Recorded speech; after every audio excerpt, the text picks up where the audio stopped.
This is for the flow state people. Oh, I'm glad you're here. Flow state. Flow state. Flow state. Hey, yo, flow state. Flow state. Flow state is awesome. Flow. You love flow state. I really do love flow state. Flow state. I'm on flow broadcast. Guy flow state. All right, flow state. Flow state. I owed flow state one. Flow state. Flow states. Flow Oh. state. Flow state. Flow state. Mr. Flow State. Mr. Flow State. What's up, flow state? Flow state. Flow state. Flow states. Hit the panel, flow.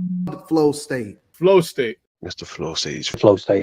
Flow state. Flow state. Flow state. Flow state. His name Flow State. Flow state. But I do like flow. I do like flow too. Flow state. Ban flow state and the backup. Flow state. Flow state. Flow state is just playing games. That's flow state. Flow state. Flow state. Flow state. Flow state. Flow state. Flow state. Flow state. Flow state is so great. Flow state. Flow state. And you need to go to flow state. Welcome to flow state. Flow state. Yo. Flow state over here. Flow state. You'd fuck flow state. Flow state. Flow state. Flow state gets all the girls. Shout out. Flow. Flow state. Flow state. Did you see Flow State on my show? No. I mean, like, I don't even have to hate on slow. Flow state. Flow states. Hey, flow state. What up, flow state? Flow state. Flow state. Flow state's the expert. Flow State. All right. There's flow state. He's cool. Well, there's flow state right there. Flow state. Flow state is on the up and up. Flow state in the house. Hey, yo, Flow State, man. Salute. I hate flow state. And I'll even say his name once for his sake because I know he loves to hear it come out in his mouth. That's why he's got so many of my clips that he plays of me saying his name. He loves it. He faps to it. He fucks his wife to it. He says, "Hold up, honey. I'm about to come. Let me play some of these Tom clips saying my name." Look at what you're creating, Flow. Go support Flow State. Make me suck the sushi off this stick. What's up? Welcome to an impromptu late night Macho live stream.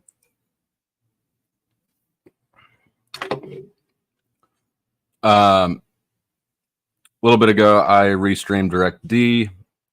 First time I've ever been on his thing. Before I drop the link, something interesting went down right after I left Direct D. So let's take a little look at that. I'm gonna go ahead and do a trigger warning for the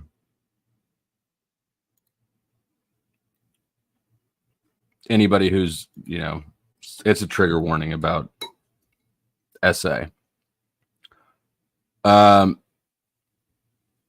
So anyways, Direct D's panel, I've literally just left at the point where we're gonna start at.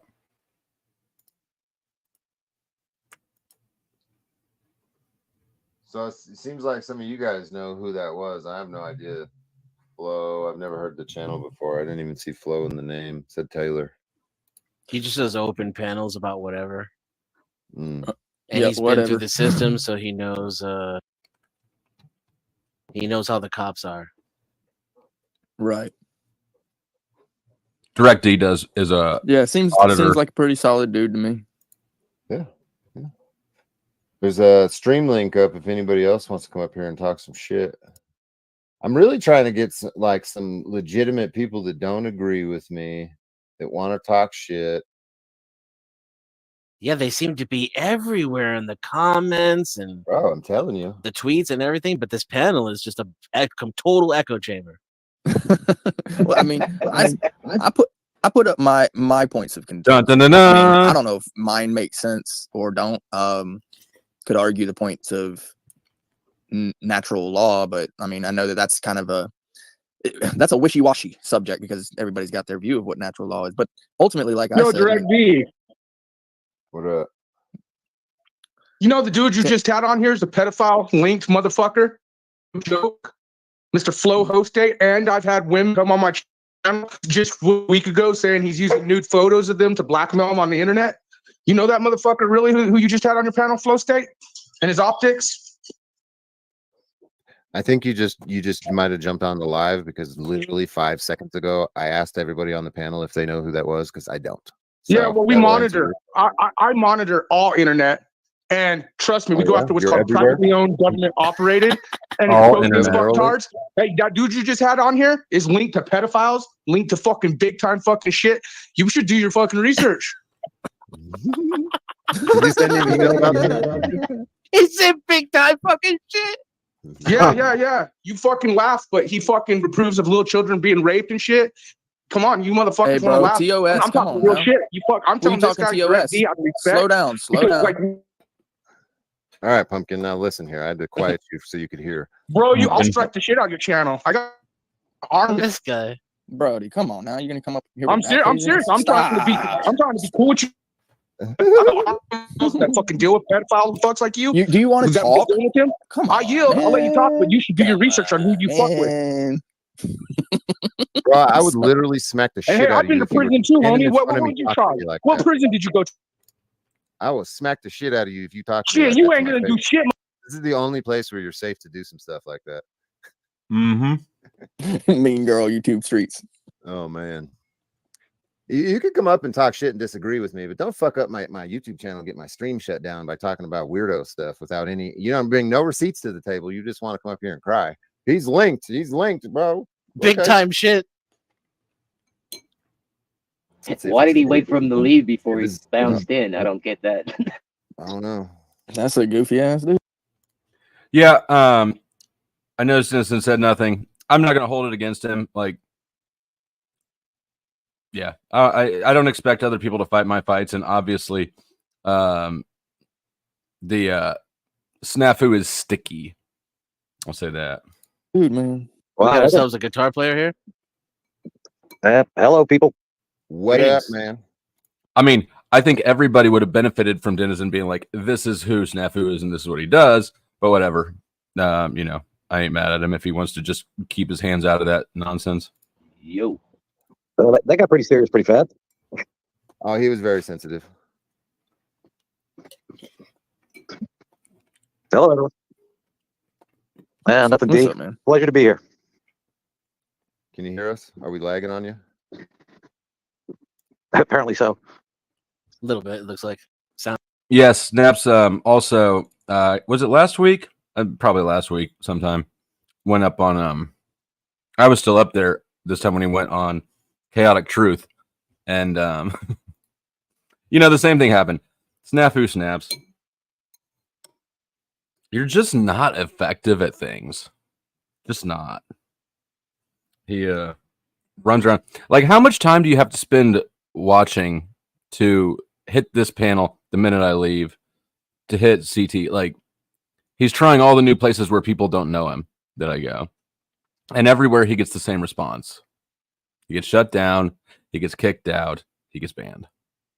This time, I mean, it's kind of interesting to me that he was sneakier this time because I did not see him. You know, I've got him blocked, so I can't see him on YouTube, but I can see him in StreamYard if he's typing somewhere. He was, the whole time I was on DirectD, I didn't see a peep out of him in the chat. He waited until I left and then instantly came up. So I think that his tactics are evolving. But Snafu, you're too stupid. It'll never work. Everybody hates you. You get blocked everywhere you go. Nobody takes you seriously. You're trying to self-direct, and you're not one of those people who's self-directed, right? You just spurg out of control, going nowhere, being useless. You need a boss, somebody to direct your insanity. I don't know who would want to handle you though. Sorry, I'm eating. My point is that Snafu, you suck at things. It'd really be a bummer. It must really be a bummer to be Snafu.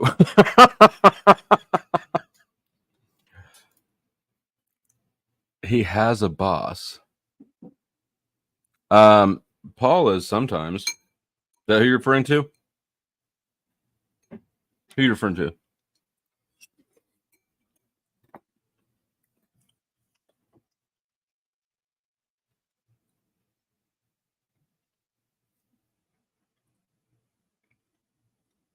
Well, no, not Paul. Don't leave me hanging then.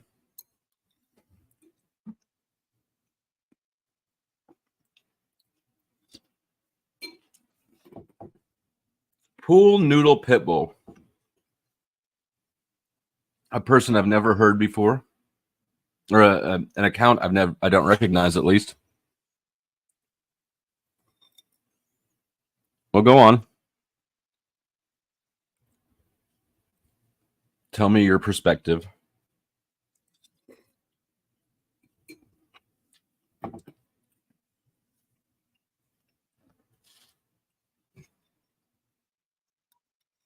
And hi to everybody else. Hi, Rose. Hi, Mitch. Hi, Gary.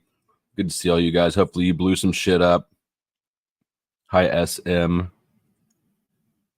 Hi, Goblin. Hi, Mavid. Hi, Cynthia. What's up, Cynthia? Cynthia, anybody can get it tonight. Are you still here, Cynthia? Hi, Holly Dolly.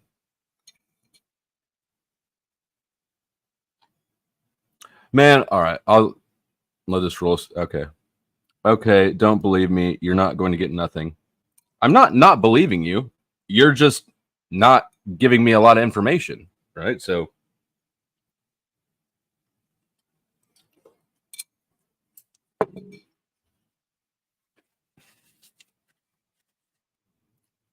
well, I'm not guaranteeing, I may believe you, I may not, but I would still like to hear your or perspective on it, or what's in your head about it. I think to me, it seems pretty clear why he doesn't like me. He has a hate fetish for Monograph, and I'm an extension of that hate fetish because I'm friends with Monograph. Because I'm friendly to Talcott.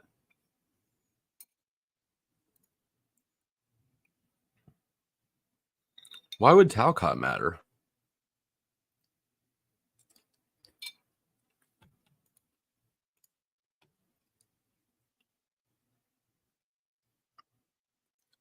Congratulations on escaping the city. Yeah, on mine? Yeah, SM. Would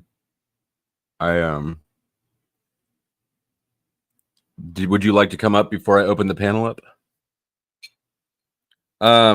Pool Noodle, I'm curious who would be interested in me being in Talcott's friendliness, and what importance is Talcott?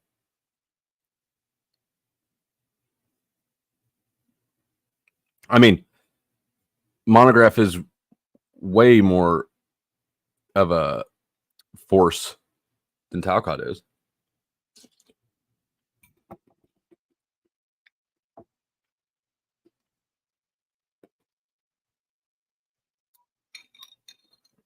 I don't know if I'd like that, Gary.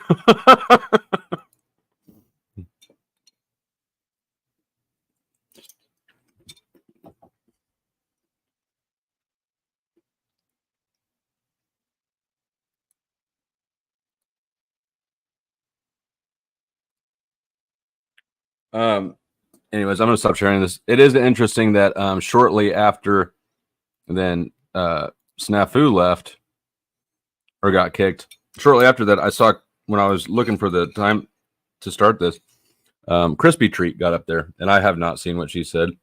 I don't know. Maybe she came to my rescue. Crispy is that type. Money would not fix Jack. Nobody can. Are you kidding, Gary?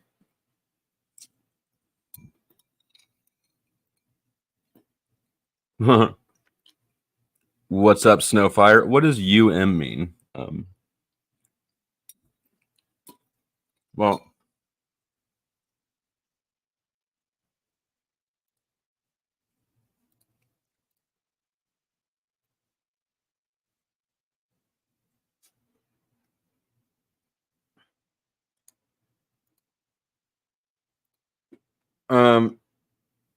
there's the link. I'm gonna give SM a moment to try to come up before I start bringing a bunch of people up. If he wants to talk. That comment kind of made me curious. And Pool Noodle Pitbull, do you use a different account name?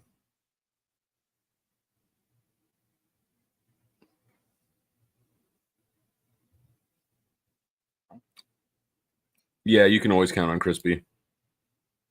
Crispy's pretty gangster, I'm not gonna lie.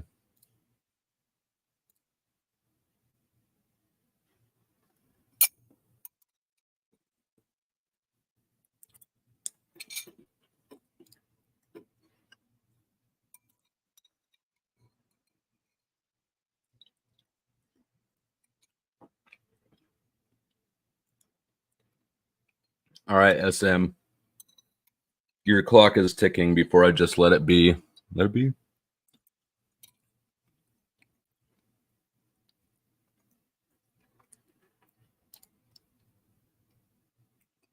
Okay. Here, SM. I'm pasting. Here's the link. The link I just posted. Right there. Just click it. And then it'll kind of walk you through signing in. Or joining the stream. It's pretty simple.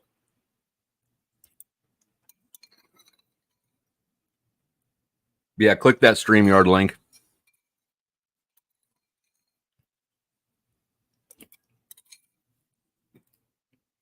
Bullshit, it didn't work out for the cat. I love... What does this mean, Base Oracle? What is this ominous, wrong statement?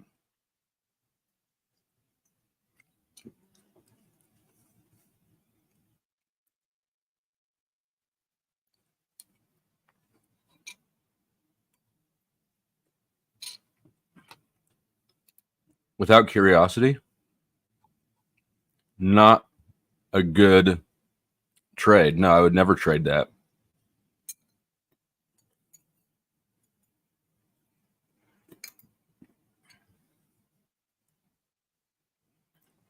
Well, the link wasn't for you, Pool Noodle. Of course, you are welcome, but not expected.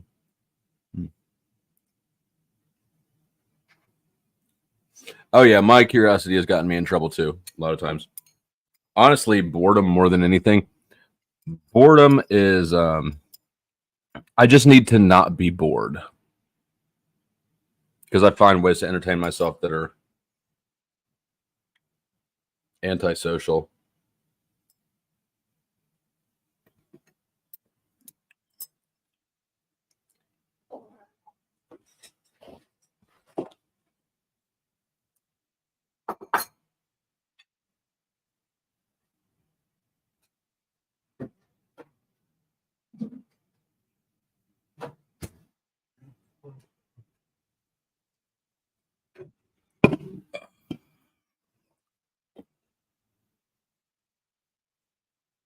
Yeah, Cynthia, click the link if you want.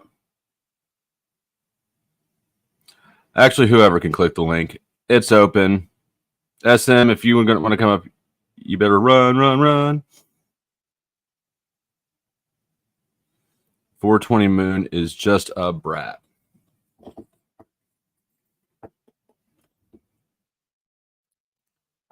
Sudoku is fun. Hi, Shadow Band. What up, homie? What up? I'm chilling like a villain. Hey, I dropped my video. Is it public? Mm-hmm. Did you? Well, drop a link if you want. Hey, quick question, but Yo. no. Before I put out, so I put all content creators, feel free to build off of this conversation, but I want to say, make sure you cite me, or I feel like I need to say it a different way. Rose, feel free to jump in and help out with this part of the conversation. Is it something do we want to review it here? It's a conversation about relationships. Your panel doesn't seem to be one about that. Your panel seems to be more of the religion. Me and Base Oracle have a pretty solid relationship already.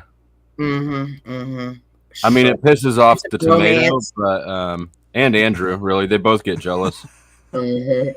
So how can I say make sure to cite me or give me credit? Like how can I say that? Like content creators can use it. How would you say it? How you just said it? You can just type things like you say them. No, I need it to sound professional. Rose, please feel free to help out. Yeah. Or just say content creators may reproduce this. Feel free to reproduce this. Just please give credit to the original creator or some shit like that. Reproduce what? What are you Yeah. talking about? Like, Sexually. Why did he say that?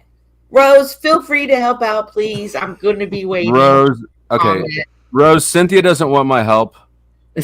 Rose, I need someone good, not Flo. How was y'all's 4th of July? What do you mean not Flo? gentlemen? Would you like? Did you know I got a perfect score in the English section of the ACT? Yeah, and you didn't help me with shit. How was y'all's day today, gentlemen?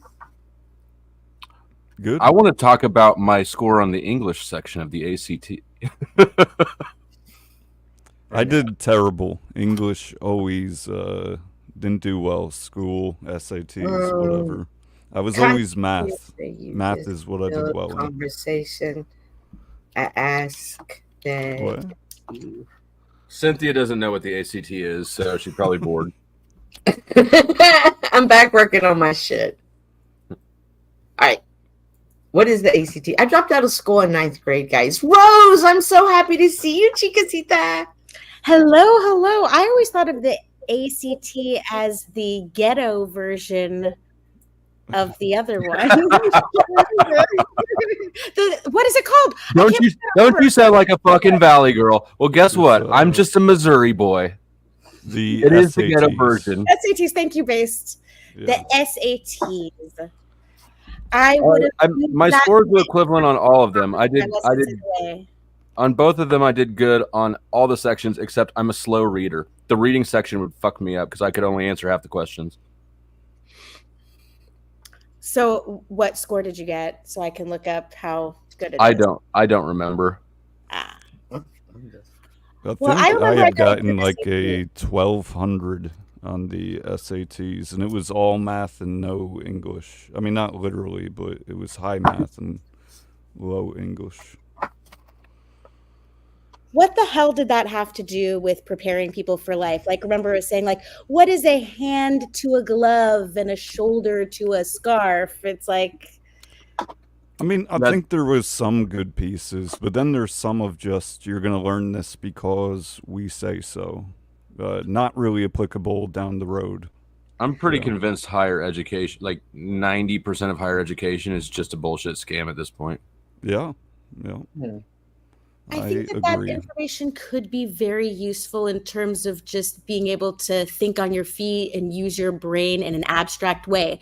But the way that people have to cram for it and they feel like, oh, this test is going to dictate something about my life, then I don't really think it's being retained. And it's just all about stress and it's about who can memorize things fast enough. And I remember when you would go to take those classes that would tell you how to take the SATs, you're just basically mimicking this behavior that they're teaching you in order to think in the way that they want you to think. And then it just like falls away afterwards. So maybe if people learned it in a more organic way, it would be more useful. But it's stress and the anxiety that I think makes it counterproductive. Yeah, I mean, I hear you. And that probably is true to a degree. But also, I think as important is what is the information as in opposed to how one is learning it. And I think they could be doing a tremendously better job at just teaching things that will matter, that do matter, that will affect people's lives. But that's some of what I think, as Flo referred to, the scam, is what wants to be hidden from the next generation and the next generation. So they're doing a good job at it, unfortunately. I worked my ass off being a teacher's pet and a straight A student for 3 years in high school. And then my parents sent me away to a bad girl boot camp and I never got to do the applying to college thing. But when I thought I was going to be applying to college, I was so stressed out about the personal statement and I wanted to say something profound and philosophical. And I was studying all these philosophers. I don't really think I was studying them. I think I was just reading them and thinking that I was paying attention. But then later on in life, I find out that so-and-so got into Harvard talking about how her grandma's death made her sad. And it's like, what? So the personal statement didn't have to be profound and like, it didn't have to be like a doctoral thesis. You just had to like say something to make people or whoever was reading it happy. What? That pissed Mhm. us off. So you had me at Bad Girl Boot Camp, but you also lost me there. What the hell is that? You totally know what it is. Remember, like when Ricky Lake would have the girls come in and they'd have a drill sergeant come in and yell at them until they cried and then they'd take them Okay. away and go hiking. So what happened was they came in the middle of the night, and they I love this story. they held up handcuffs in the air and they were like, do we need these? Now, really quick, I had done some cocaine earlier and gotten into an altercation with my parents. And I was really, feeling full of myself, I guess. And I Cocaine will do that for about half an hour. I didn't really comprehend yet that my parents had control over my life and I was about to have everything changed for me. So when they said that, I thought to myself, like, whatever this could be is interesting and maybe I won something. So I wasn't looking at it from the perspective of, oh, I'm being kidnapped because my uncle let them in. So obviously this isn't like this isn't something to be scared about. So let's see what the fuck this is. So since I was because they were like, oh, she's a boxer and she could get violent, which was never true. Like, I don't even know why they would say that. I mean, it's true that I was a boxer, but it's not true that I would fight people that were trying to handcuff me. Like, it just Didn't you fight your dad earlier that night? Yes, I tried to kick him and he grabbed my ankle and I fell back and hurt my elbow. It broke. Okay. So they weren't actually lying then. You were right now. I guess you're right. All right. You're right. That is right. Okay, thank you for reminding me. So I was like really kind of intrigued about what was going on. And so they drove me to LAX and we were all talking and I was saying, whoa, what's going on? What's going up? And they're like, that's FI. And FI stood for future information. So you can't know anything because the idea is that you're not in control. You can't know anything and you're not in charge anymore because you were a rebellious teenager and we have to teach you a lesson. So one of the people left because they didn't need me. And then I land in Salt Lake City and there's a sign with my last name and I'm like, ooh, like, I can't believe there's all this stuff happening for me. And those people left and the new people took me and they're like, what do you want to eat? And I was like, oh, I'm not that hungry. I did some cocaine. I'm just not that hungry. And they're like, trust me, just have something, like anything, like eat something from like a fast food place. Trust us. And I'm like, okay, whatever. I'll just have some chicken fingers. But then they did a strip search on me. They made me take off all my clothes until I was totally naked. And that's when I was like, this is like, now I don't like this. And I knew that, this is psychological because they made me take my hair tie out, which was a plain black hair tie, and they gave me another black hair tie. So I was like, oh, so I guess they're trying to strip me of my identity or some shit. And then they were like, asked me They if might have been trying to look like so that you weren't smuggling needles or something. There you go again with another logical explanation. I'll quit doing that. I'm enjoying it because you know how I've told the story so many times. It's been like 25 years and you think about things in the same way. Right. We just brought something new to the picture. And then if I had been on my period, they would have made me take my tampon out in front of them. So I was lucky with that. And then they gave me a bow hunting vest, like an orange vest because it was bow hunting season. So I wouldn't get shot by them. So I'm like, where am I going? Then we drive 3 hours into the middle of nowhere, into the most beautiful place in the world. And then I had to write my whole life story while I was separated from the group. And I had to, then they did the whole incorporate me into the fire phase of the group after the earth phase and break my plastic spoon because I got to make one, and trust fall and feeling statements and, everyone talking about how they feel about 9/11 and just all that stuff. It was, they yell at you, call you a whore, they want you to cry for your parents. They send you letters. Did you cry for your parents? No, I didn't cry for my parents. I accidentally just had way too much fun being there. And I just kind of like working it with all the other girls and getting to know everybody. I felt like it was like Survivor, which was the show at the time. It was like Survivor, but instead of trying to stay on the island, I'm trying to leave, and I just have to do whatever they say to do. So that Did you do cocaine again afterwards? No. Yeah, like today. No. You really say a lot while saying a lot. Do you just have a super retentive memory, or do you just kind of make some of this up as you go? Yeah, she's told the story before, and it, like I said, I like the story, and it's exactly the same. So I don't except for the part about fighting. She left that out this time. It's entertaining, and I'm just kind of baffled. Like it's such a story, but go on. Paris Hilton got sent to the same place, and then afterwards she was sent to a lockdown called Island View, and I was not sent to Island View. I was sent to a halfway house in Montana because I wasn't ready to go back to my environment, according to the psychiatrist that probably got a commission from referring. Man, fuck those bitches. I had to get a psych evaluation because my drug and alcohol evaluator showed up to sentencing. Well, she really was in a bad place, and she ended up getting them shut down. And I have a cousin that went to another one that got shut down, and my friend Kelsey went to one in Mexico that got shut down. And so, like, mine was like the Rolls Royce that isn't shut down currently; it's still in business, called Second Nature. And we had to poop in a hole, and we had to wash our cups with dirt in order to clean them, which was a wonderful lesson that you could wash your things with dirt, and you had to. That doesn't sound like it would work to get them clean. No, it does work. I promise. Like, imagine there's all this gross food there, and you rinsed out with water, and then you add tons of dry dirt to dry it, and then you use your bandana to wipe the dry dirt out so it's not wet anymore, because you can't just waste water. You need it to drink and to brush your teeth with, and it's just complicated. Do you like fluoride in your water?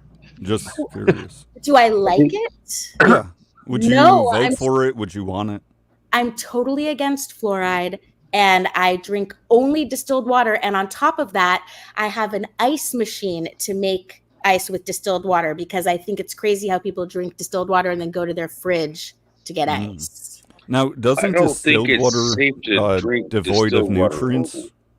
Yeah, it is. Yes, it is true that distilled water is great for detoxification. So it could be really bad for you if you're not getting the right minerals. And the diet is so horrible now that it's really a great idea for people to take things that are rich in nutrients like shilajit, something with fulvic acid, fulvic minerals.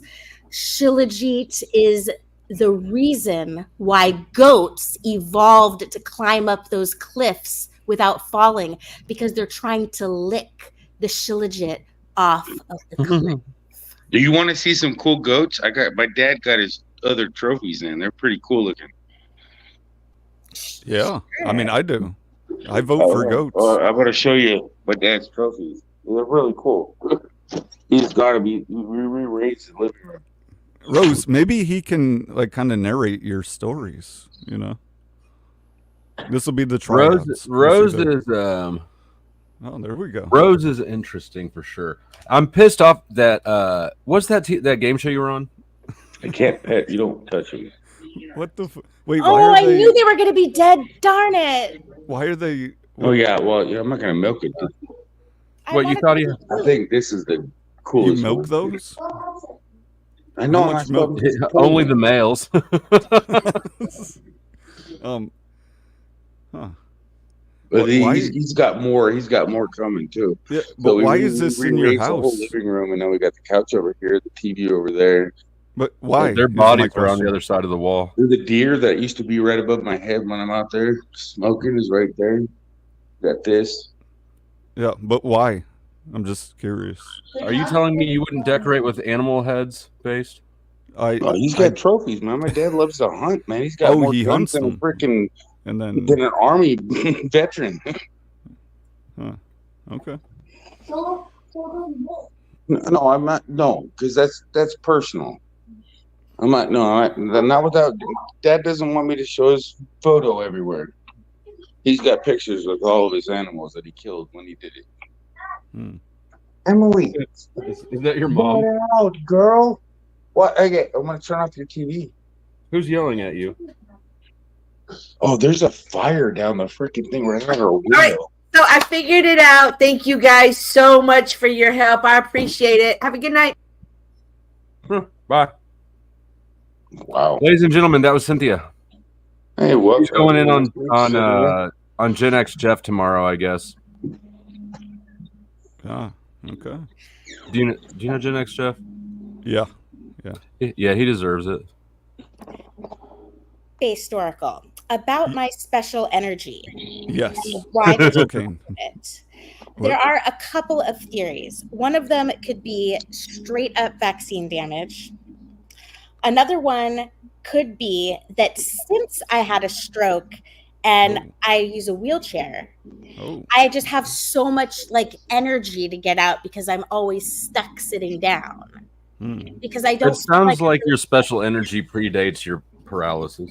That's also true, but it's gotten so much worse with the insomnia. I used to sleep a little bit, like in order to work 40 hours a week, I had to get at least 5 hours of sleep. So I remember if I had to be at work by noon, I would sleep from 5 a.m. to 10 a.m. And I can't remember the last time. I guess that may have been the last time I slept that much. Wow.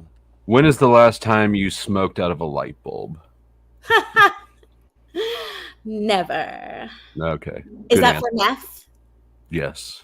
No. See, but Tommy thinks that if I did meth, that I would be relaxed. It's sort of a journey, right? Because it lasts several days. I couldn't do it. I would shoot through the roof and I would get a stomach ache. I know it. A stomach ache. Yeah, I'm too fucked up now. I can't do drugs again. Like I couldn't do cocaine now. I bet I can't even drink. I can't even have like a good Long Island iced tea without the next day being like, oh, my digestion, that wasn't worth it.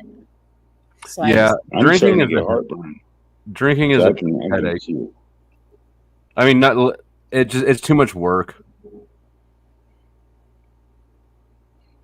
Yeah. So who knows? So not that you can't, but just the juice isn't worth the squeeze. Is that it? For me or for her? For me? Well, I guess it sounded like for both of you. Yeah, the juice isn't worth the squeeze for me. Drinking a lot. I mean, if we're talking about drinking, it lost a lot of its fun when I turned 21, and then it lost more fun when I got in serious relationships. And then, it's just at this point, it just sounds like a lot of fucking work to be dehydrated the next day. Yeah. Thank you so much for reminding me. I need to drink me a bottle of water. I don't think that it made me better. I think I was more annoying, louder. Just the less inhibitions was not something that I needed. So, well, no matter what, alcohol is not a good thing every day. It's not gonna. It's just. I don't think it's meant to be a. It should. The more rarely you drink, the funner it's gonna be every time you do it. Because it's gonna be just like when I can't smoke weed anymore because it's too freaking potent. I've never really been, for whatever reason, I can handle just about any substance on earth except for THC and melatonin. It puts me to sleep. Like I used to grow marijuana, and I used to be able to smoke the shit. Now I fucking passed that. I mean, after you don't use it for so long, you just pass out on it. Like now it's like boom, and then I went to alcohol. And I don't think that was Flo, a good choice. what was your negative melatonin experience? Yeah, I just stay tired as fuck the next day. It keeps me tired too long, even if I bite the pill in half. I'm just particularly sensitive to it. It lingers. It lingers. I've had it a bit, not probably. I've never tried melatonin, but people told me that would help me sleep. But I used to have problems sleeping, and I told them, no, all I got to do is just close my eyes and start thinking. I just got to lay down, turn the light off, and start thinking. I will end up falling asleep. Thinking is hard. Trying to stop thinking is the hardest part. But if you try to stop thinking, that's But Base, you were saying something? Oh yeah. So I've done melatonin probably a few months out of my life, and it seemed to me that it didn't help me go to sleep, but in a sense it would help me stay asleep. Like I'd sleep maybe longer, maybe deeper. I don't know, but that's what it seemed like. However, it also made me feel like I was on a drug, even though it's over the counter. But it just, I don't know, it didn't really sit right with me, so I don't use it. You know, the reason I don't want to give it to my kids, I keep saying, hey, your kids, just give your kids melatonin. You know what? The reason I don't do it is because it's not, they say it's naturally made by your body, but it's not natural to give it to somebody that's been synthetically made. You know, that's why I've never give it to my kids, but people do give it to their kids. I know a lot of parents that give it to their kids, and I feel weird about it too, but I've never done it. Yeah, I feel weird about it. That's why I haven't done it. There's probably things in your life, though, Premier, that you have or take or whatever. Dude, they forced me on medication when I was a kid. I was on Ritalin when I was 12 years old. Took away my appetite. I was a damn freaking guinea pig throughout my. I meant currently. Year. So that you're right. It definitely was. How much of your life have you spent on lithium? They had to take me out lithium when I was 17 because it was fucking with my kidneys. I've read some bad and that was probably stuff about on 4 it. years. Yeah, I'm not a fan of lithium from what I've read. But real quick, let me shift gears real quick. And I dropped a new short earlier today, a few hours ago. It's doing real well in the algorithm, so I'm going to play this, and then I'll drop a link down there. And if anybody could let it play a few times, give it a like, give it a comment, keep it pumping through the algorithm, it would be much appreciated. I have no problem doing that. People that come in for the face tattoos, they're a little out there. Why did you feel that it was smart to get tattoos on your face? That's what ratchet people do, baby. If you're an 18-year-old and you think you're a hip-hop star, don't do it. Don't. It ain't worth it. A goddamn splotch on the side of your left eye. What is that? It's like a little thing on their cheek. The SoundCloud rapper tattoo. It's a heart with an XO. Little hearts, little butterflies, moons. I think they're cute. The tattoo on my face is for someone who passed away. That's what a heart on your face means. It's not always like this, but 9 times out of 10, the people that have face tattoos, they tend to be like, look at me. They're very egotistical, or they're very like self-centered, and they want that attention. They usually don't spend over $50 for a face tattoo. I'm saying this about rappers. Don't like it, don't look at me. I'm more impressed by a butthole tattoo. That's where it's at. The people that come in. Nice. Does Yeah, anyone I mean, have a there's stupid tattoo that they regret? Oh, I'm poking fun at the at Speakeasy. Would you ask? Not go on. Does someone have a face tattoo they regret? Oh. Is that what you asked, Rose? I asked any kind of what you feel is now a stupid tattoo. Oh, I have one tattoo. It's not good. I wouldn't get it again, but it's coverable. It's on my back, and I don't regret it enough to do anything about it. It's just that's what happens when you get tattoos when you're fucked up in 18. Mm. I got burn marks on my hands, and I consider those tattoos because they're not. They are because they're marks on my body. Look, I'm gonna have to turn my camera on, but they look. That wasn't the like question, though. my wrists, like right there, and like they're stoner scars, but still, I think it's a tattoo. It just didn't have to do with ink. I've got some really bad burns, like Freddy Krueger style scar on my leg. From? Oh. Or never mind. Was it from Freddy? I actually have, and if you count, when I got my cartilage pierced, we did it with a safety pin and used a lighter. to sterilize it and then didn't wipe the soot off it. So I actually have like a little tattoo right there on my cartilage because that soot tattooed my ear when I pierced it. But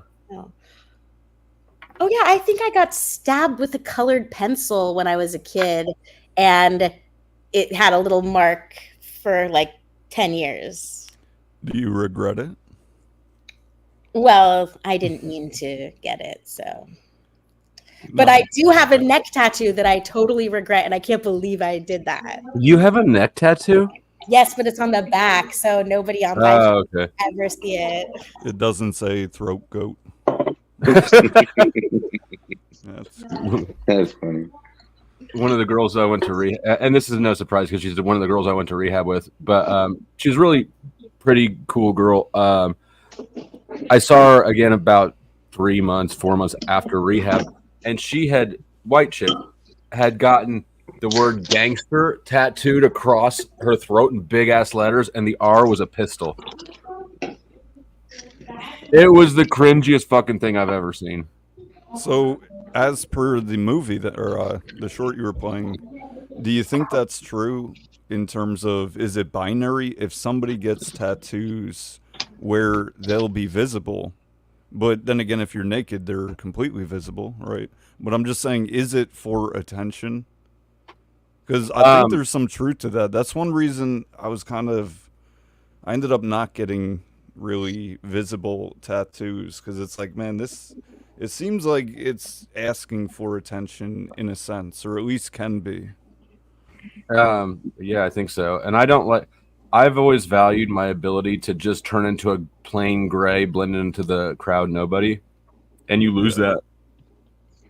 And there's two reasons I never got a tattoo. It's because I thought that it was against, and I didn't realize the freaking marks on my hands were considered tattoos. By, do not mark yourself doesn't mean it has to be ink. It's just some type of feeling, and that's it. Just doesn't feel right. I don't think it does. I don't find it attractive on women. And if I can't, when you get tired of the picture, you can't remove it. It's like, it's permanent, and they're painful. You can actually remove it, but they're extremely painful to remove. I was kind of a bitch about getting it too. Like, it didn't feel great. Oh, my first one, I threw up halfway through. I had to take a break. I wasn't that much of a bitch. Well, it was on my spine, so. Mine is too. Yeah, the top vertebrae is like just right below my shirt line. I swear to God, that dude was sitting on that vertebrae for like half an hour. Just going. I got about the same. Yeah, I got a back one that's pretty big on the spine in part. And I just can't imagine the pain you guys went through. The people that do it on their face, there's like quite a few places on my face I couldn't even imagine having somebody jab a needle 5,000 times per square inch. It doesn't hurt that bad everywhere. Like, I don't know. It's kind of weird the places. I mean, well, there's sensitive parts. I like the underarm of your armpit would probably be really sensitive. Parts on my ribs wasn't bad. On the ribs, not bad, but on the spine was terrible. Shadowban got Junkie tattooed a chest tattoo. You regret that, right? Junkie. Oh no. I would. Hey, I got. Have you ever heard about the guy that got his name tattooed on his? I really wish that I had at least tried to make my tattoos pretty or like go along with the female form or something, but all of my tattoos were like about declaring I like this, and it's just like stamp. I like this stamp. And I thought, oh, there's no way I would ever not want to have an Iron Maiden tattoo. Iron Maiden is my favorite band. But then during the what time when everything was all messed up, they sold masks, and I was like, Eddie. I literally need to tattoo YOURNAME on my waistband and be like, I got your name tattooed around my waist. If I don't have your name tattooed around my waist, you have to buy me if I do, you have to buy me a drink. What?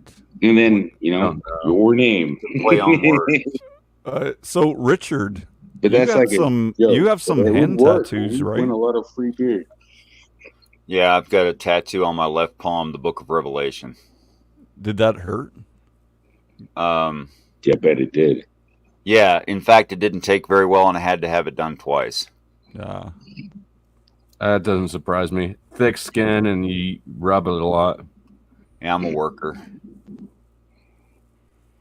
Inside of the lip is a good one that no one ever needs to see. Like maybe I should have considered that, because then I never thought you can get it might tattooed stop inside of myself. your lip. I thought your mouth People would get their reject eyes the tattoo. tattooed. You get anything tattooed? Yeah, you Oh, would is this a pain chart? Yep. Don't Oh. get your vagina tattooed. No kidding.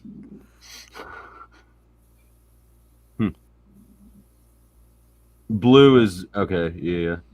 That makes sense. That actually does make sense. Your wrist would hurt worse. Or your Mhm. asshole. Wow. Why would you get your asshole tattooed? It's funny that they have the wrists like, hey, that's where everybody commits suicide. Right there with the most painful spot. Like, why not go up a couple inches? Well, this is Funny. only talking about sensitivity of skin and No, but it's layers. like, wow, right there. It's weird that it's right there at the wrist on that chart, right where the people that, because I've been to the hospitals a few times, and I've seen people in the, with situations, and they've had their sliced wrists right there. They wanted to end their They should life. have tattooed them instead. So, do I have friends who died from drugs? Not actually directly. I didn't hang out with needle users, which is normally who dies from drugs. Mostly. I mean, there's a few, but not a lot, because I wasn't a needle user. But I mean, I've had friends die in car wrecks and violence. That was all. Most of those deaths were not. It's not an overdose, but it's drug related or alcohol related. I've had friends die from drugs, and it sucks. I mean, it's like, and it's not. It wasn't my fault, but I think I could have prevented it. But man, I can't hold myself guilty because it wasn't. They were trying to get me to use them with them all the time.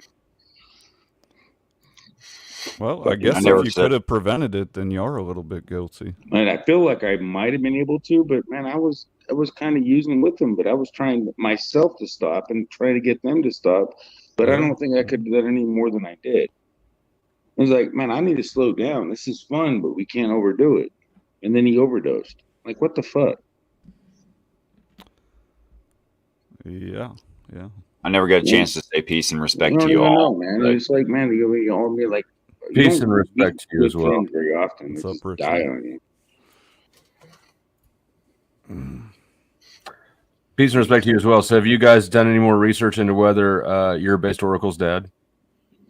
I have, and because of what women I've impregnated, we figured out that no.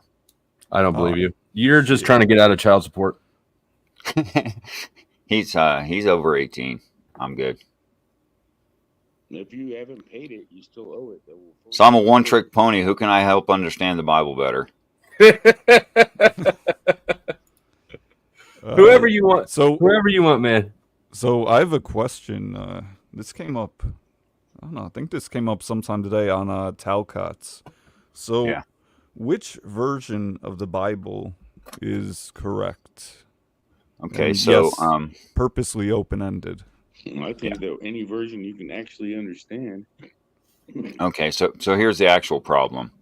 When we talk about the quote-unquote Bible, as you know, as everyone here probably knows, we're talking about a translation, right? And the problem with the translation, what's that, sir?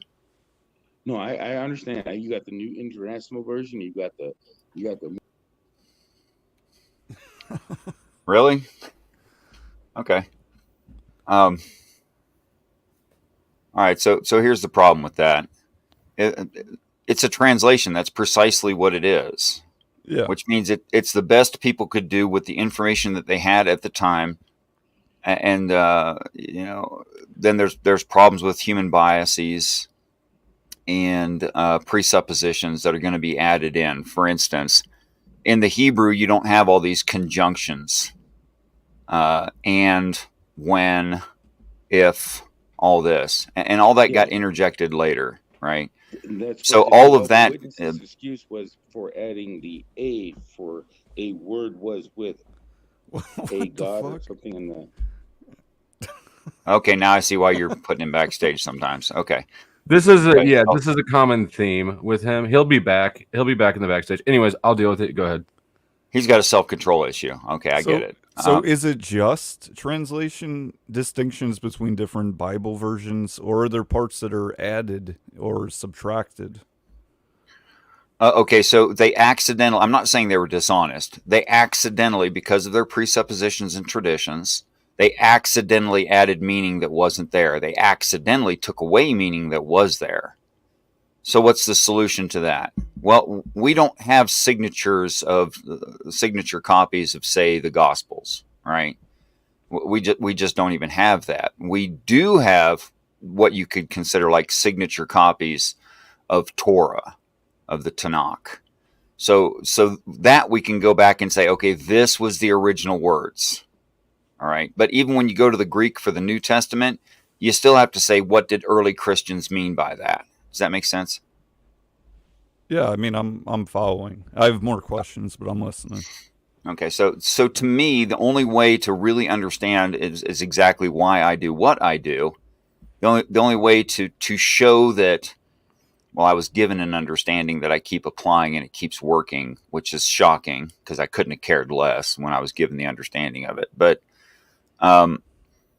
the only honest thing to do to show that your position is correct is exactly what I do. You go back to the original definitions of the words that were actually there for, say, the Old Testament, and you use them to create a narrative that's as honest as possible, with as least bias as possible, including as much of the breadth of the definition as possible, if that makes sense. Okay. It does make sense, but Richard, so what about the conjugation? Because it seems to me that they try to add a necessary conjugation to the text that wasn't there. You're very correct. Right? So, well, I just dismiss it. Well, maybe there was a conjugation in the words written that other people will not understand, and they did. Right. You have to. If you're saying you have to apply the culture and the time and the way people were using the words, you're right. Yeah. Yeah, absolutely. I'd give you an example real quick. I would read you guys some of, as much as you can stand, stop me at any moment, the most boring part of the Bible. I want to read you the most boring part of the Bible. And you're like, why are you doing that to us? Because it's not the most boring part of the Bible. It's just the way the translation came out. Okay. This is actually, I think, hugely interesting and a really good example of what we're talking about right now. What is happened. it? The begats where they do the genealogy? It is. I knew it is. It's begats, and you think, why the hell is that even in there? Who would care but the ancient Jews? But the Hebrew names had meanings, and those meanings are actually sentence fragments. And if you arrange them in a certain way, as they are in the begats, it makes a storyline, which should be shocking, and it can't be begats. So they interjected the word begat because it looked like a list of names to them. But that's not the idea whatsoever. Here is 1 Chronicles 6, 1 through 53. So there's 53 verses of nothing but begats in 1 Chronicles 6. Can you are you going to read the begats and then tell this and then read it? No, I'm just going to read the translation. Why the hell would you want me to? Because I want to know what the names. I want to know what the story is behind the names. Okay, well let's just bring it up and share it then. I'm somewhat lost in translation. Is this a story about reading all the male names from, let's say, Adam and his sons, and then it actually makes a sentence? Is that what you're referring to, or am I Who knows wrong? how to spell Chronicles? I do. But would you please? I'm bad at spelling. CHRONICLES. Okay. Let me bring that up for you. All right. Share screen. Here you go. You can share that while I read this. It's going to be the most boring crap you ever saw in your life. I know this. Okay. So that's what it looks like in the translation. But if I ignore all the injected, I mean, I can show you where they injected stuff because it doesn't appear in the actual Hebrew words in the Strongs. It's not there. But here you go. United by a refugee, an ally to the bitter, an ally to the high people. The anointing seat of association and the strength of God from high people. The wish of God drawing out people rebelliously. The wish of God and a volunteer worshiper of God. God is helper from the high desirable place. I just read you a bunch of names. No, yeah, I get it. Yeah, I get it. Yeah. I understand. And if you keep going, it's the story of end times. It's the story of Christ under the Father. It even includes the word Phineas, which means the brassy mouth of a serpent, which would be a cursing name for a Jewish kid to call him the brassy mouth of a serpent, but it's a good descriptor for the beast of Satan. So even in Old Testament, all the way back in First Chronicles, there's the story of end times in the begats. But traditionally, they don't do it that way. But if you do it, in a word-for-word translation, this is what you end up with. Yeah, I like that because the Bible must be a book with code in it, right? And that's. I hate to say it that way. Yeah, but come on. I mean, you're trying to crack the code, and you actually did because it makes sense if you read out that sentence. Well, it's literally the translation. It's a hyper literal translation. It's not cracking some code. It's what the words mean. But then again, if you try to read this as somebody who doesn't speak the language, doesn't know how to decipher that, you're just reading words and names of which you don't know the meaning. So, True. In a way, you did crack a code. I didn't. I was never meant to be codified. The codification is accidental because people speaking a different language didn't understand what they're reading. Yeah. Right. That's the point of it. Now, a natural speaking Hebrew ear back in the day, when they read this list of names, I just read you what they would hear. Now, they would simultaneously recognize that it was names, but they would also recognize that it had meaning. Which is why there's this old joke or saying, ask two rabbis, get 5 answers.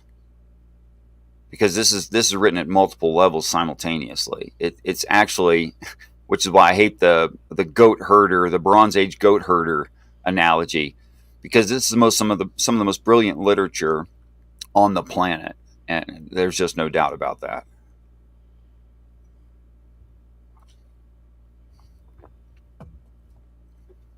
So there's an example of how it is that when you read the King James, for instance, and I don't mean only the King James is flawed, that they accidentally interjected their presuppositions and church traditions into it when they translated.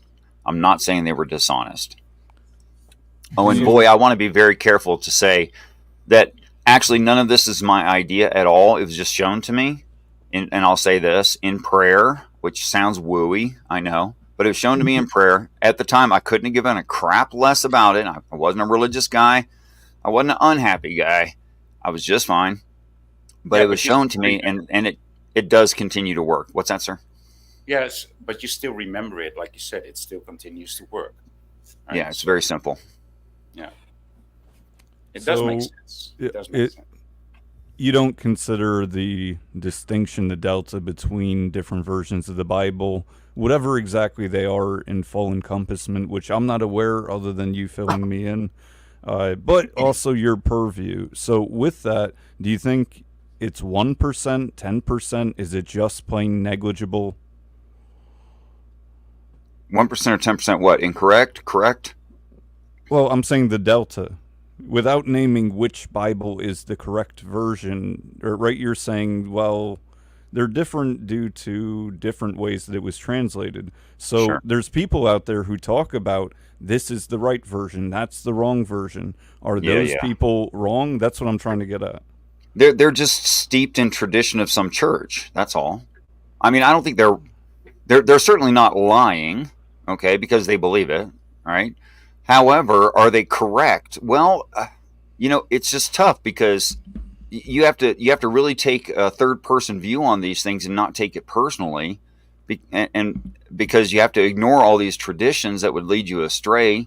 And why are there are these traditions? Well, because you're across an ocean on a different continent and 2,000 years later. That's why. Yeah, and I think that's the most important part.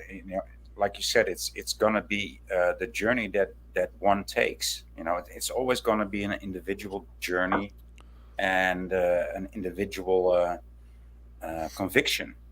Right. Which raises the question: why do I think that this is a good way to read it? I can say exactly why.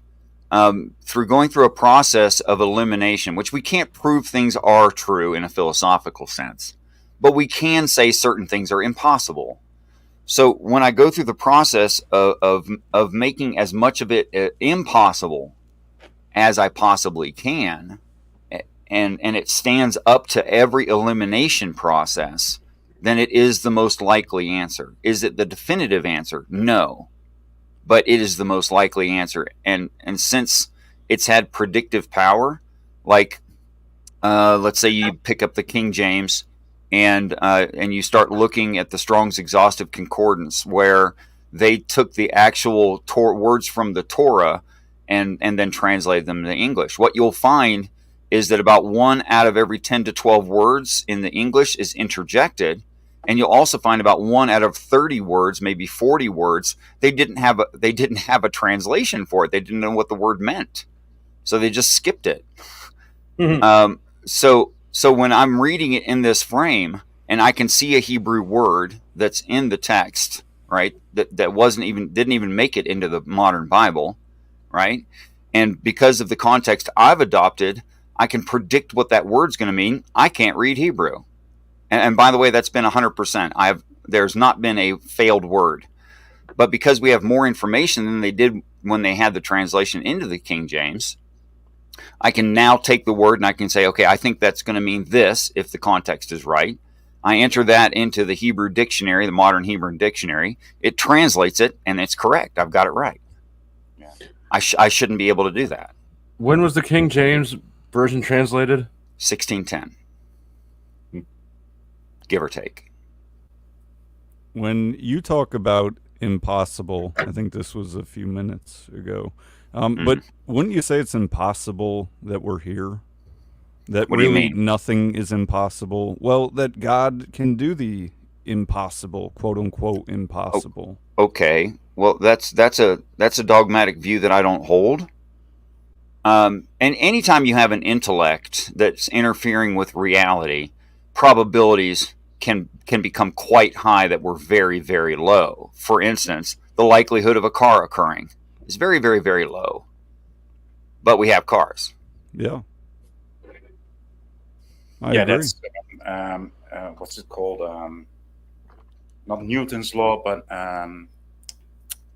if it can go wrong, it will go wrong. What's that? Whose law is it? If it can go wrong, it will go wrong, and at the worst possible time, Murphy's Law. Yeah, Murphy's Law. Yeah, thank you. Yeah, Murphy's Law. Yeah. Now, another question. Do you think that we can, is more knowledge always good? Is it necessarily always good for people or a person to have more knowledge? In my definition of the word knowledge, yes.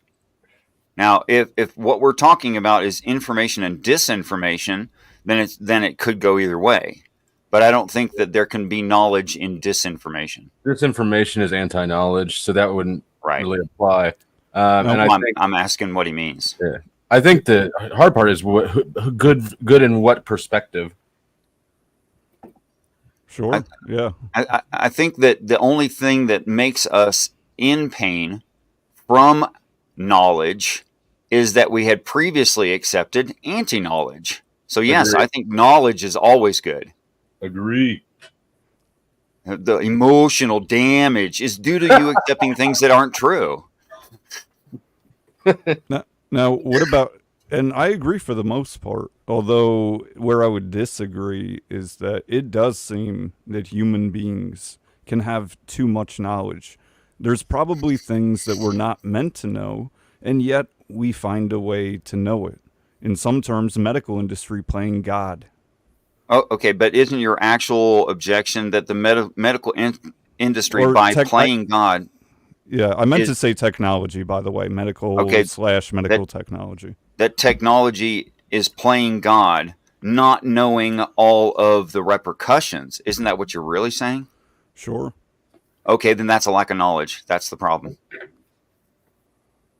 So if we got, or if we receive that knowledge, right, towards these negative repercussions, it seems there may be more negative repercussions. It's almost as if knowledge could be infinite, so one could never have all of the knowledge. Right, but this is my point. I see your point. So now we're going down a rabbit hole. Okay. Right? You've seen the butterfly effect, right? Just, I mean, So obviously you're it's a saying movie. that, you're saying that then any new knowledge we gain will always be behind knowledge that we don't have still? Well, sure, in a sense, yeah. Okay, so here's the problem with that. Knowledge must be finite. Now, expansive, oh yeah, crazy expansive, but it must be finite because the universe cannot be truly infinite. So it's not just our inability to appreciate Oh, it. Richie. Hey, man, hey. Is that not just our inability to understand or appreciate or fully perceive infinity? Right, that's the problem I'm pointing out. It's not truly infinite. It's just that we perceive. Look, from any point in the pond, a handful of pebbles is simultaneously thrown all over the pond, and from any point in the pond, that will look like chaos. But if you could survey the whole of the pond, it wouldn't. You'd be able to triangulate every pebble and what size it was and how much impact it had. Everything you needed to know. That's why Antarctica is being hidden. Well, that sounds like a theory about deception, and that may be so. But the truth of the matter is that, look, we haven't gotten out of the solar system. We just got a probe to clear Pluto just recently. And in fact, if you map it, if you look it up online, we started sending the radio signal out into space, something like, I think it was in the 50s or something stupid. And that radio signal is only like 1/3 the size of the solar system past Pluto now. Like, it hasn't gotten very far. And yeah, no, I hear you. But why do you think we're doing that? What does it matter past Pluto, past Saturn, past the Milky Way? What is it actually going to do for us? Well, women are dreamers. I think it's mainly to if I may answer that question. I think it's mainly to install and to affirm the illusion of space. So the illusion of space. Well, so basically, you're saying it has no point.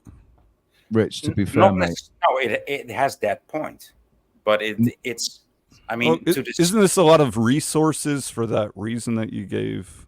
I mean, for instance, is this what God would want? Is us going past Pluto? Like, yeah, by 2050, they'll have XYZ all over the universe. They'll find the infinite universe, whatever it is. What good is that going to do us as a society, civilization, humans? We can't possibly know that. Are we supposed to? That's the point. That's the crux of my That's argument. part of the illusion. That's part of the illusion. The illusion that needs to be made. Can anybody just reference space in passing without somebody on this channel having to drag the conversation there? Voy, if I'm not going to have an argument with you, on this topic, but I would beg that you might consider the following.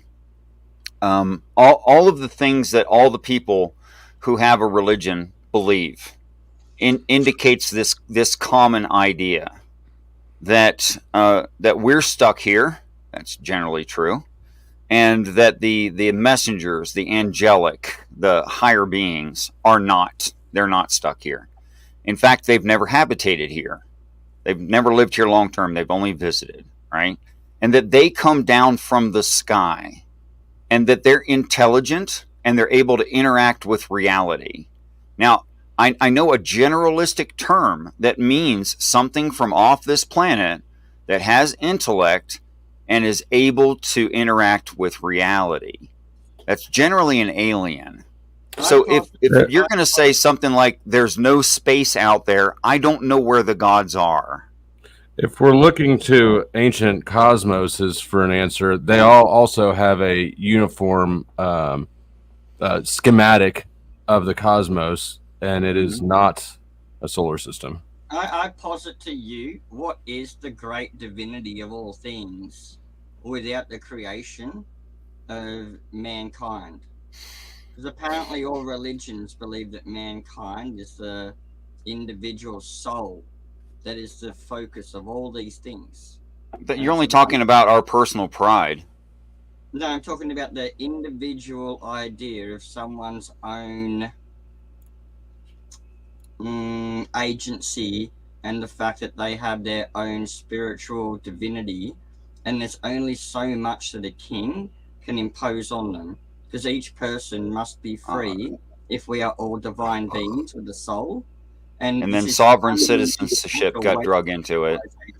This idea is fundamental to civilization. We wouldn't have started building things if we didn't think this. You'll forgive me, brother, but so far, since Based Oracle and I'm being extremely selfish. I am, okay? But I am a one-trick pony, and I admit that. So far, into this conversation has been drugged sovereign citizenship and globe Earth.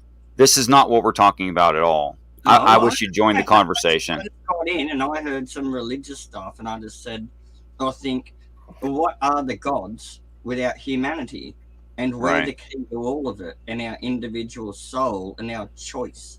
And it's the things that you do in your morality and intent that stains your immortal soul. You don't need a god or anything. It's just your individual soul and divinity is worth achieving on your own, whatever god you believe in. Well, I value you highly, and I think you are hugely important in the schema of the universe, in my opinion, in my speciesism, okay? You are extremely important to me. Well, I think you are me and I am you, and we are both dreaming each other, and we're all just one gigantic life force in the universe. Yeah, that's a really good. So, Richard, how many religions would you estimate follow the Bible?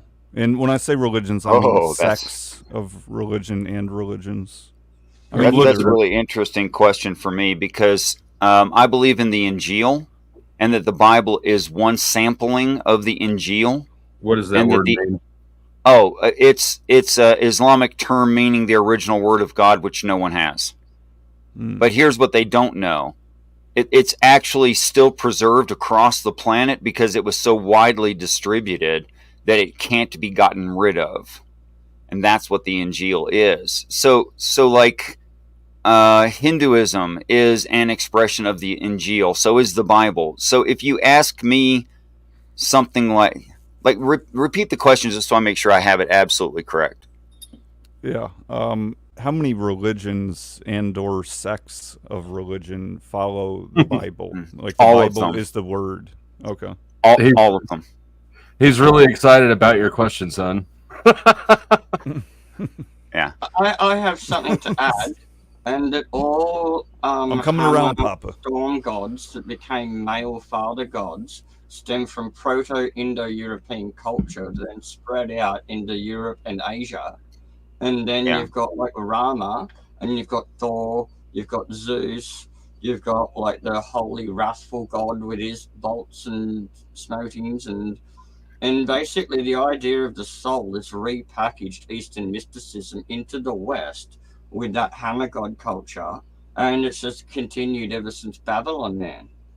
Sapphire, would you agree with me that different cultures have different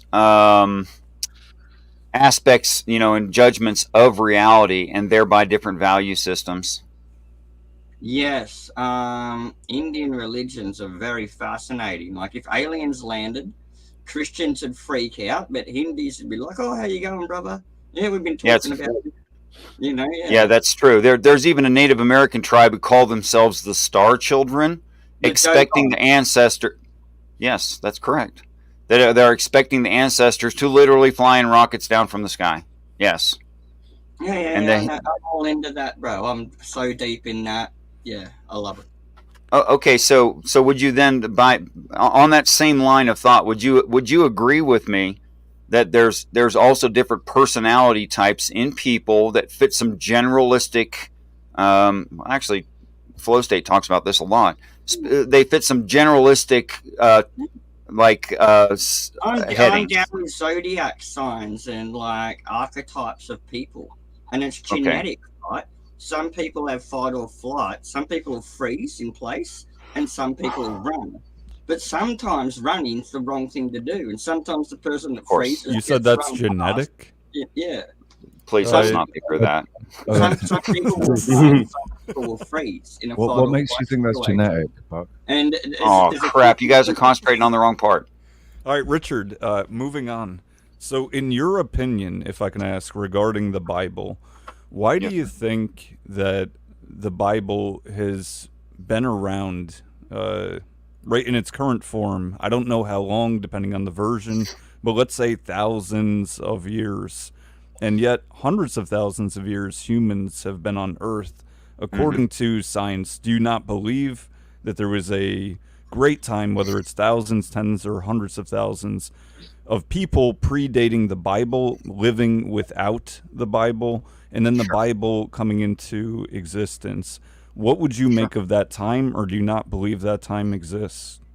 Don't take my addressing of the entirety of the planet as dismissal of your specific question, but just that I cover more at the same time. Okay. Sure. Here's what I can, from what I can tell, here's what happened.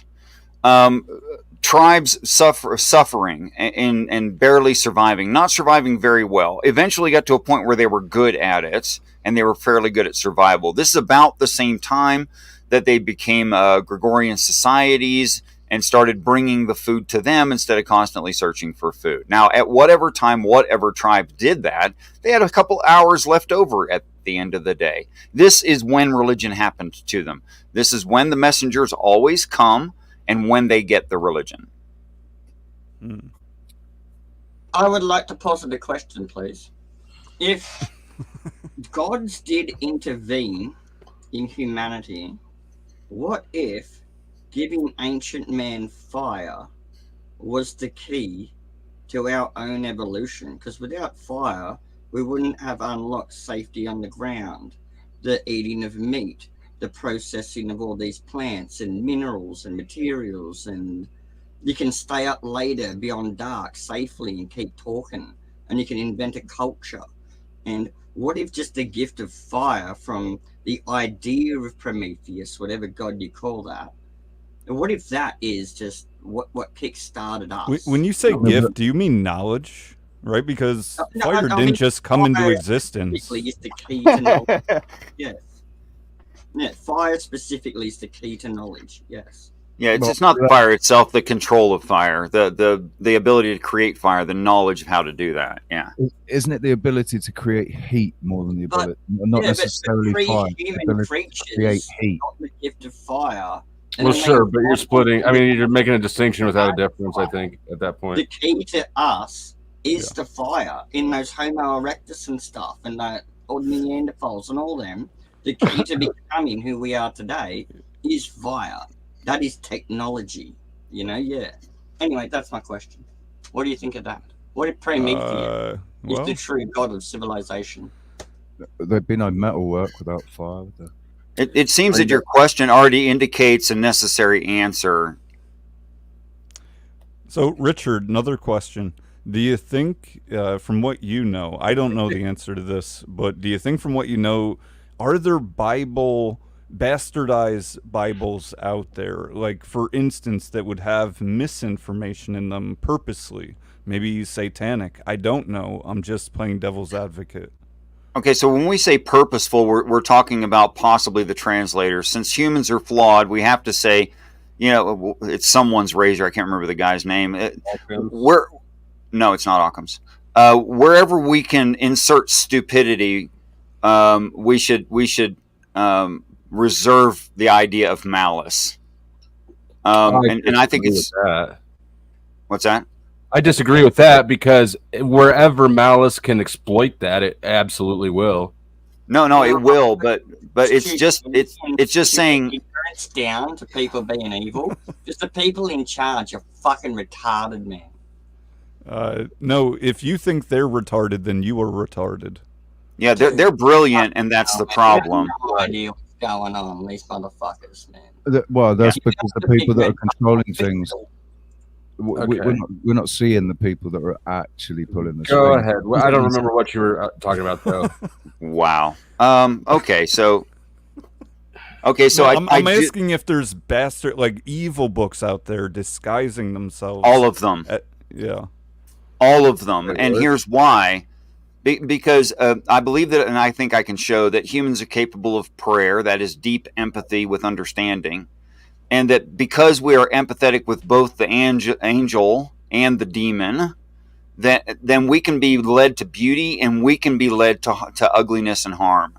And in some of the translation, in all cases that I'm aware of, there is translation of harm. What do you mean? I mean, there's an obvious... Nefarious? Okay, the reason there are atheists on the world today in the Christian communities is because Christians say ridiculous things that are not possible, right? And the reason that they're saying that is because it's a tradition within their church which translated their Bible to read that way. Now, does the Bible have to be translated that way? No, it does not. So it's keeping not only the Christian in this stupid mindset, dismissing and ignoring parts of reality and in cognitive dissonance. It's not only doing that, it's also keeping the other people from the truth. Could you possibly... That's like definitional evil. Could you give an example? Sure. The Bible identifies the word mayim as waters, right? And the word mayim means juice. So it's piss, it's semen, and it's fruit juice. Now, you might notice that all three of those that I mentioned come out in small quantities. It's called a caribou lube, isn't it? And there's a lot of people who speak Hebrew and use the word mayim for water. Water in what amount is my point? Drinking water. Right, a small amount of liquid. That's right. But it's always a small amount because yam means like a sea or an ocean or a flood. So the only way you can have a flood of mayim is if they're all a lot of small cups of it. Okay? And then you would not have what the Christians think the flood narrative is about. And besides, what's that? Well, I mean, what would a possible alternative be? Like, I'm trying. I'm really trying real hard to get there. The flood myth goes back to fucking Sumerian Babylon. Oh, jeez. No, please let him finish. Yeah. Okay. So yam would be a large body of water. Mayim is individual small amounts of juice or fluid or liquid. And the text even troubles itself to define colloquially how it's using the word waters. And it says these waters that you have seen are peoples, multitudes, nations, and tongues. So when it says Jesus walked on the waters, you want to take that literal, he's crowd surfing. If you want to take it figurative, he's the natural leader of the people. When it says that Noah's ark was raised up on the waters, it means that the ark is over top of the people, or people elevate the ark. When it says that God, the Spirit of God moved upon the waters. It means that God influences the people. Now, I can show that those are plausible and sometimes facts of reality. Do we have a Jew on the panel who would I don't think you can show that they're facts of reality, bro. I think Okay, let me do that real quick. Won't take but a minute. in history from a modern lens is called revisionism, and you're just doing it wrong, man. Thank you so much for your opinion, but you asked me a question, I would answer it. Do Christians think that the flood narrative and Noah's Ark are important? Yeah. Okay. Do they elevate the story? Is the ark over the waters? Yes. See, I just said the same thing 3 times.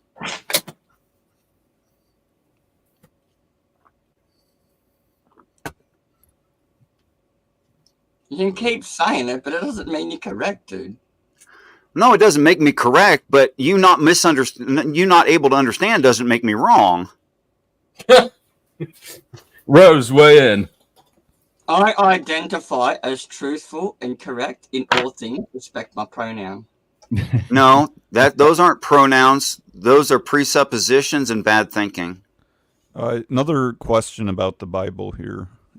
So, do you think that some people purposely misuse the Bible, or do you think that some people accidentally misuse or misquote the Bible? Probably both. There's people who are both. being vicious, and there's people who are just ignorant. And I'm not angry at anyone for their ignorance. I really like what you were getting at there with the metaphors for the literal stories representing like relationships between people. That makes more sense to me, since for me, sometimes it's a little bit difficult to believe that the Bible is a literal story. So you would agree with me that it's more of an allegorical metaphor? Well, it's okay. So if I say something like, the story of Goldilocks is true. Well, I'm not an idiot. I don't think there's talking bears in the Black Forest of Germany and a little blonde girl visiting with them. I don't think that's what happened. But do I think it's true that we should respect other sentiences that are very, very different from us as our equals and treat them with respect? Well, yes, Goldilocks is true. And I think that's what the Bible is trying to do. Yeah, Clearly never been to the woods in will Germany. always be true for another 2,000 years, because the basic stories of humanity and trials and tribulations and the morals within it are always true in all times in history in society, right? No. Like, the morals and ethics and the stories of the Bible, like you're saying. Well, I don't know. Look, it's like descendants of the Europeans mixed with cultures from the Middle Eastern Asia. Became. Oh yeah. So if you restrict it to that, I'll agree with you. Well, I don't even know what my point was. I was just going to ask. Neither do we. I think it was just Can I get to my point, though? If you don't remember your point, can I get to my point? Yeah, and well, try to go along the lines of what I was thinking? He seems like a really nice, smart guy. He just got a little self-control issue. It's a recurring theme tonight. Now you two are talking. Go ahead. I'm not perfect, and my problem is that I think so many things that if too much time goes by, I forget what I wanted to say. So before I forget, I just wanted to ask you, as we're talking about the Bible and the idea of metaphor, we know that, of course, Jesus spoke in parables, but then there are people that recognize that, but then also think that things were literal. So in regard to the mistranslation, do you think it's possible that if some of the mistranslations were nefarious and intentional, that it could have possibly been an attempt to hide symbolism related to astro-theology and the zodiac? Because, for example, I know this very old man who knows a lot of languages, and he gave me an example of a common mistranslation. Of course, I don't know if this is true. This is just something he told me, so you can agree with this or not. Tell me if you do. That A lot of people talk about Moses having horns, but really he's saying that that was a mistranslation and that the word actually means raise. Like yes, it's raised. Not. He's correct. He's okay. correct. So to me, the idea of Moses, and I think I remember hearing someone talk about how he could be related to the ram and Aries, and I keep seeing all of these commonalities about how Jesus and many characters in the Bible can also represent the path of the sun and other planets and stars and things. Not to say that that means that it doesn't exist, because I think that if there was like an all-powerful God situation going on, that there's no reason why it can't be a literal story and also be so awesome that it could represent this symbology that's so meaningful, like the archetypes of humanity.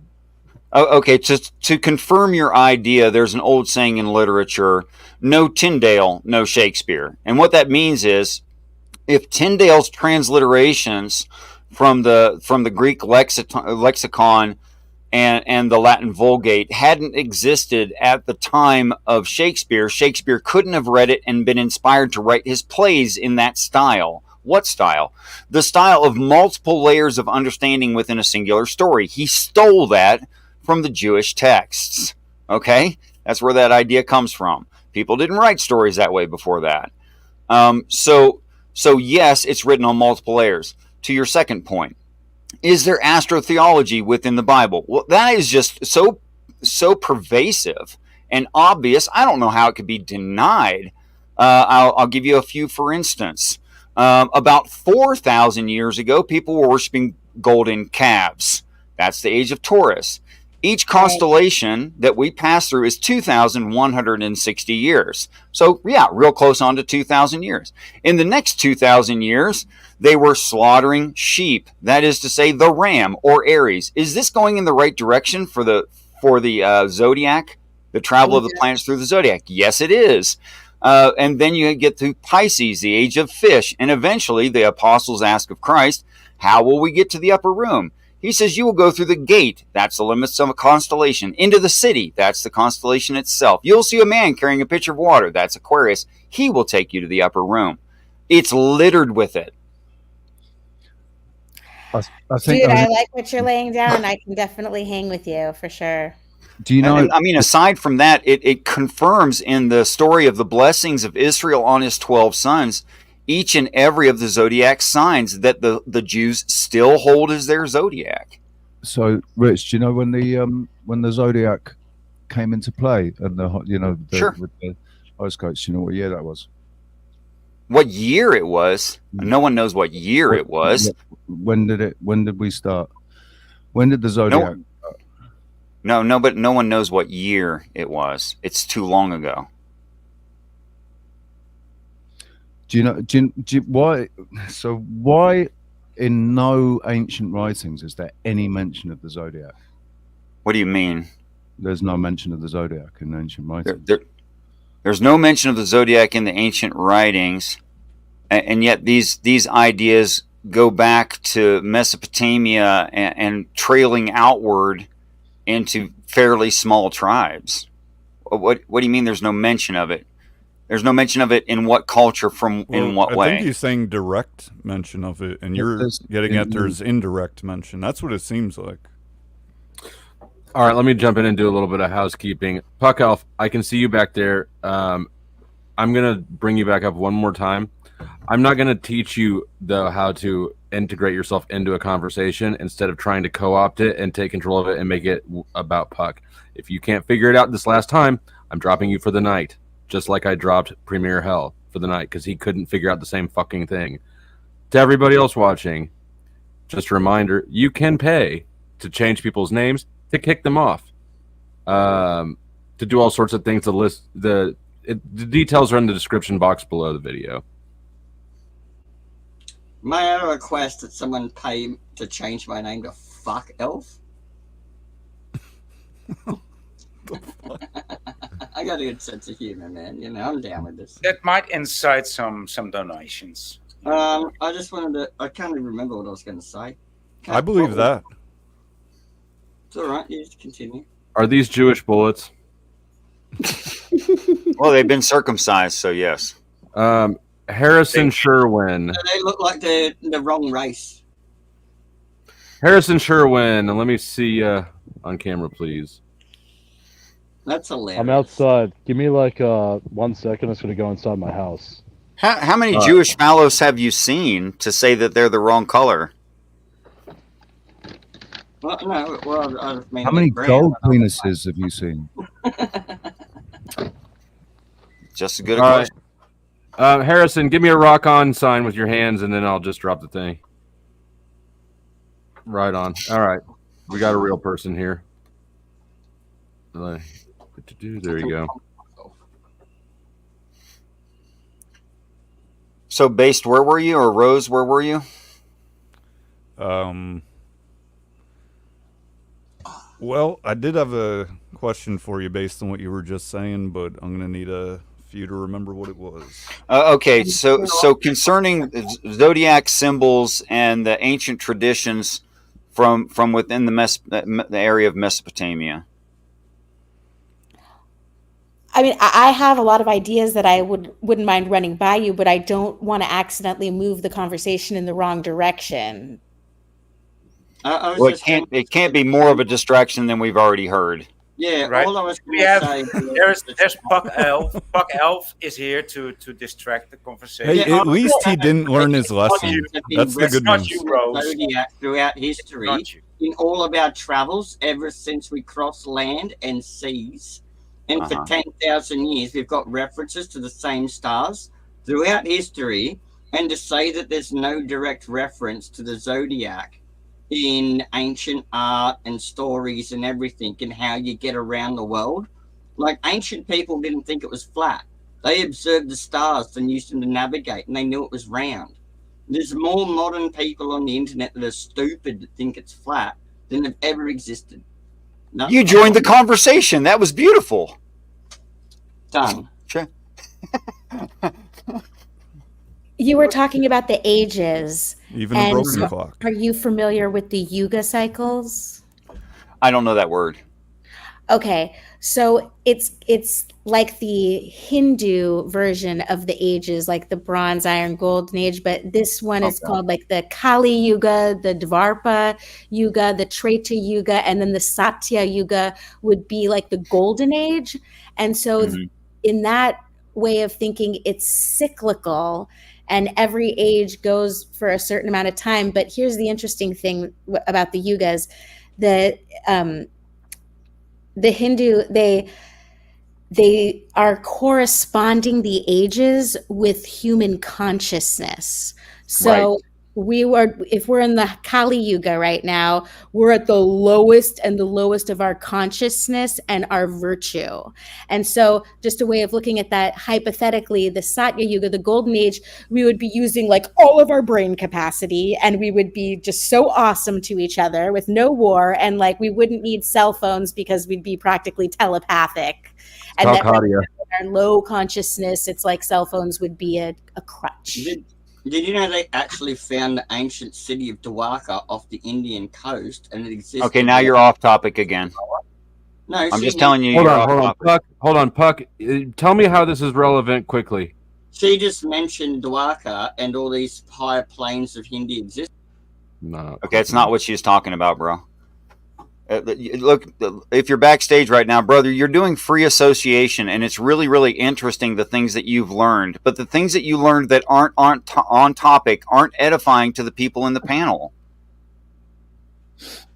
And we were having such a good conversation to begin If I was a better businessman or more patient, I would have let that play out longer. Yeah. Because that would earn you people kicking him off for money. Right. It would earn me money, but it would cost me in like years off my life. I want to say it's not your morality that makes you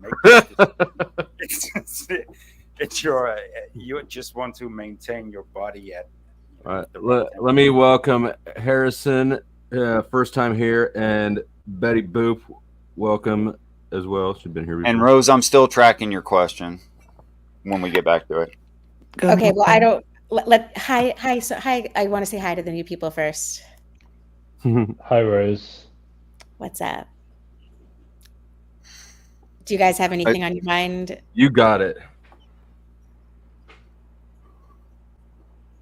Nope. Okay, so I came into the conversation like a bit late, so we're talking about zodiac signs, are we? Well, we're talking about world zodiac ideas and how that relates to religion and reality. Yeah, so a lot of people, when they're following me on the whole Yuga idea, if they're Christian, once they hear the idea of it being cyclical, it's like, oh, this doesn't have any value anymore because Right. I don't believe in the cyclical nature of things. Okay, I am wondering if you can tie the two together. How does the cyclical nature of things tie into your worldview as it relates to biblical ideas? That is an idea that I've reviewed in some depth, and yes, your answer is yes, I can. Okay, so the reason that Taurus the bull actually looks more like skinny tiptoeing mouse is because they just took random stars that were close enough to the story that they were going to tell, whatever messenger to whatever people. They just took stars that were close enough, clumps of stars, and said, okay, we're going to call that part, and this part that character, and this part that character, so we can tell the story in the stars. That's great for people who didn't have written language, right? So it's no wonder that Orion, for instance, is a hunter who slaughters the bull. He's the main hero on a low level, but he's the main hero at that level, and that he's carrying a sword. And it's not a coincidence that he is slaughtering the bull. That's part of the storyline. In that, for instance, the hero story of the Christ. He is born in the tribe of Reuben. That is, he slays the bull. That's what slays the bull in the Bible means. You're born in Reuben or Taurus, and that he is the hunter provider. He's giving the information, the nutrition that people really need. You know, you can eat all you want, but if you eat the bread that I give you, you'll never hunger again. You can drink all you want, etc. So those aren't separate ideas. They're just different ways to say the same thing to different people. Does that answer, or is that bad? No, I like it. Okay, so it's the idea of the cyclical nature of our being, and or reincarnation, or a return after Aquarius directly back into Sagittarius, and it just keeps going. From what science can tell, from what I can tell, a full rotation of the zodiac is something about 27,600 years. Okay, in 2,160 years per cycle, or I'm sorry, per 30 degrees. There you go. Yeah, that's what you get. Okay, so we are so self-centric that until recently, we really thought we were the only existence of an intellect within the knowable universe. Now, that's not necessarily so anymore, especially unless the Navy is lying to us. There are things from other planets, and we're seeing, I don't know what they are, but some kind of objects anyway. And now that we know, sorry, anyone who's a globe person, I'm sorry, a firmament person, I'm sorry for this, but this is what I believe. Now that we know that there are space telescopes, that we are seeing all kinds of things. Like, we literally took a 2-week picture with the James West of the darkest spot and we could find in space that had, by prior observation, no stars whatsoever. You'll never guess what we saw. Thousands and thousands and thousands of galaxies in the darkest spot of space. That's what did you expect to see? When we extrapolate out, for instance, the 7 Goldilocks planets just within our galaxy into the rest of our galaxy that we cannot observe because there's too much junk in the way, you end up with over 6 million Earth-like planets.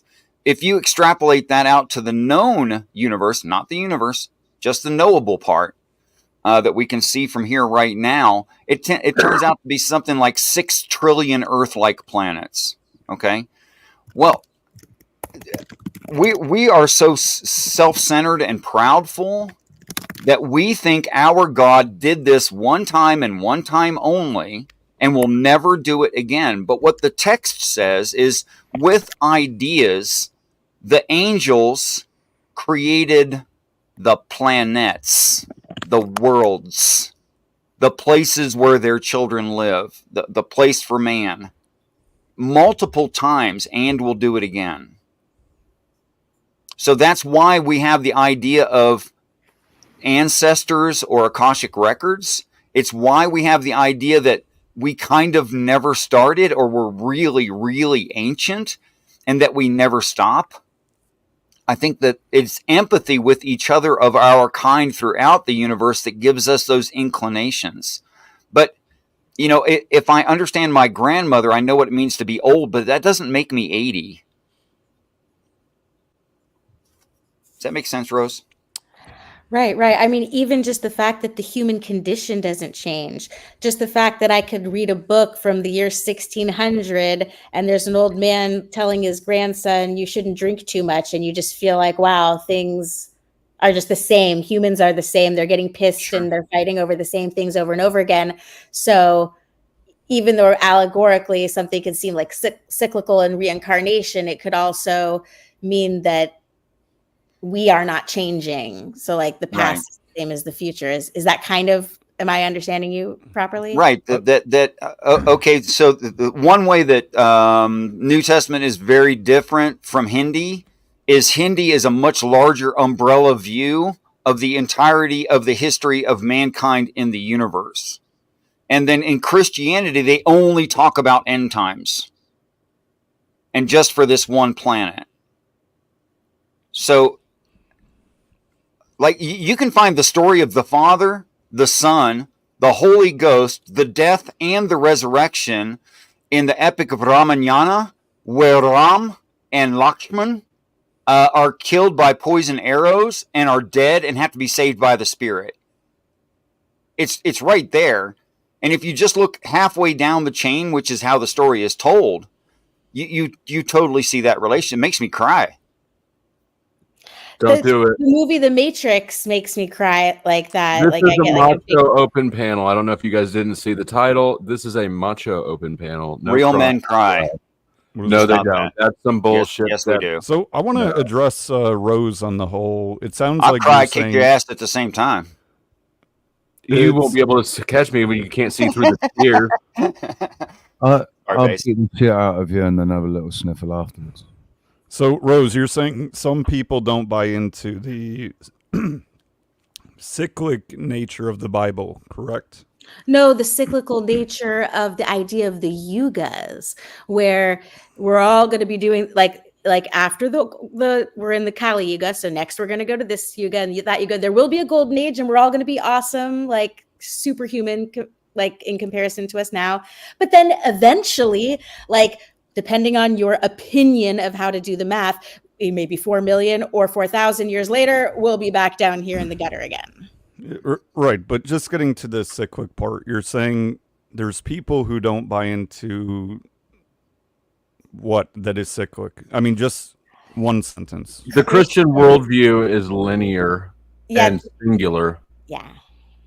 They think that Jesus, the story of Jesus is one time only. You got one chance to find him, and then we're all going to go wherever we go, depending on whether we've found him and right. But what I'm trying to get at is you're saying, in a sense, that there's people who aren't buying into the cyclic nature of life. Right. Right. And what I'm saying is anyone, Christian or not Christian, who doesn't see all of these cyclic patterns throughout life is lost. Right. There's so much of history repeating itself. The way I would look at it is history repeats itself unless something intercedes. Rose, I have a suggestion for you that I'd ask you to consider. Sure, but really quick, let me just respond to what he said, which is that not just history, but also just the seasons, the cyclical nature of the seasons, and the fact that we're doing that over and over again. Go ahead, Richard. No, that's a good point. Everything's cyclical. Okay, so let's say we're really close to becoming a space-based society right now, and we are in the age of Aquarius right now. And say by 2,000 years from now, or the end of the age of Aquarius, we became a space-based society. This is entirely plausible. We go to another, since we just destroyed our planet, we've been destroying it, it's not getting better. We become a space-based society. We go out to the next closest Earth-like planet, which is what we're planning to do. We get there, and we decide that actually we've become, on the travel time, we've become quite good at being a space-based society. We now know how to mine for materials.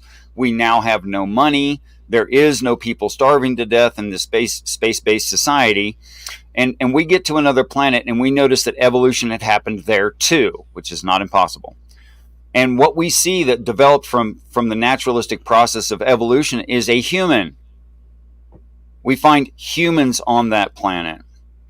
Well, if we're emotionally and morally attached to them empathetically, then we find ourselves in a moral conundrum there, which is the whole point of Star Trek, by the way, is this moral conundrum. How much would you interfere? How much can you interfere and still respect their autonomy? Mm-hmm. And what would you do if you did interfere in ways that you should, if you're so compelled? So here's just a thought experiment.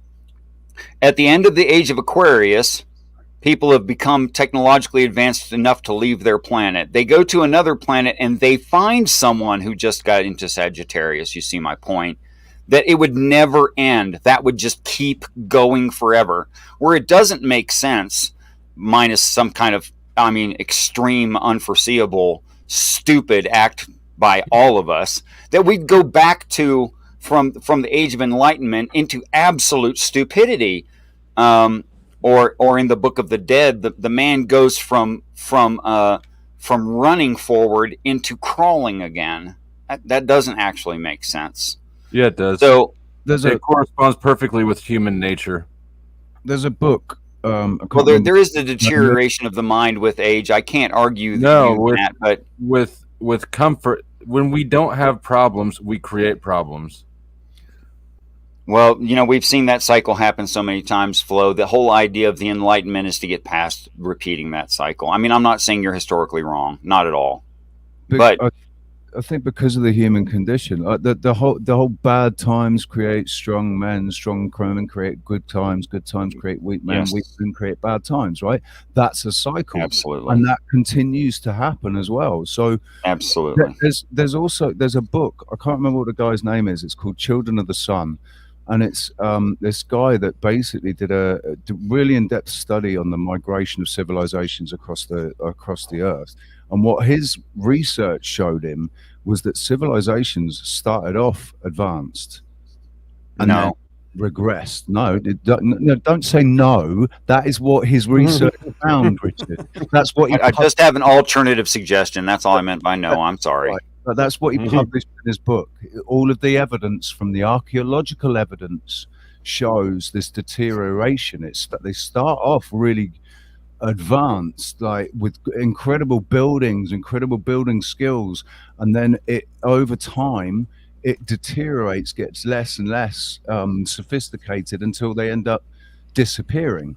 And I'm not saying you're misquoting him. The next civilization popped up, like the Maya and the I can't remember all the bloody names. And then they imitate that and they can't accomplish it, and it just seems to go downhill from there. I totally agree with the observations. I'm disagreeing with the conclusion that we started out advanced. That's nonsense. However, if there had been an advanced society who visited us here, which is the claim all over the planet, and then they left again because it was a visitation. I think it'd be good if we were less advanced than we are now. Yeah. Actually, we do quite well in small tribes and gregarian societies. We do quite well. But as of people today who mostly fucking suck, and in part due to the flaws that Flo was describing, going for the comforts, willing to fuck everyone over to get a comfort food, it wouldn't matter. I'd rather be in a retarded civilization in terms of technology than the retardation when it comes to people today, the way they act, the way they are. That's bad thinking on your part. People have always been people. People have always sought comfort and ease. And if you can't appreciate people for what they are instead of what you think they should be, that's a perspective issue. That's a based oracle issue. Well, I'm telling you what we've turned into. You don't see most men, for instance, as very weak. I do right now, yes. Well, that's what I'm talking about.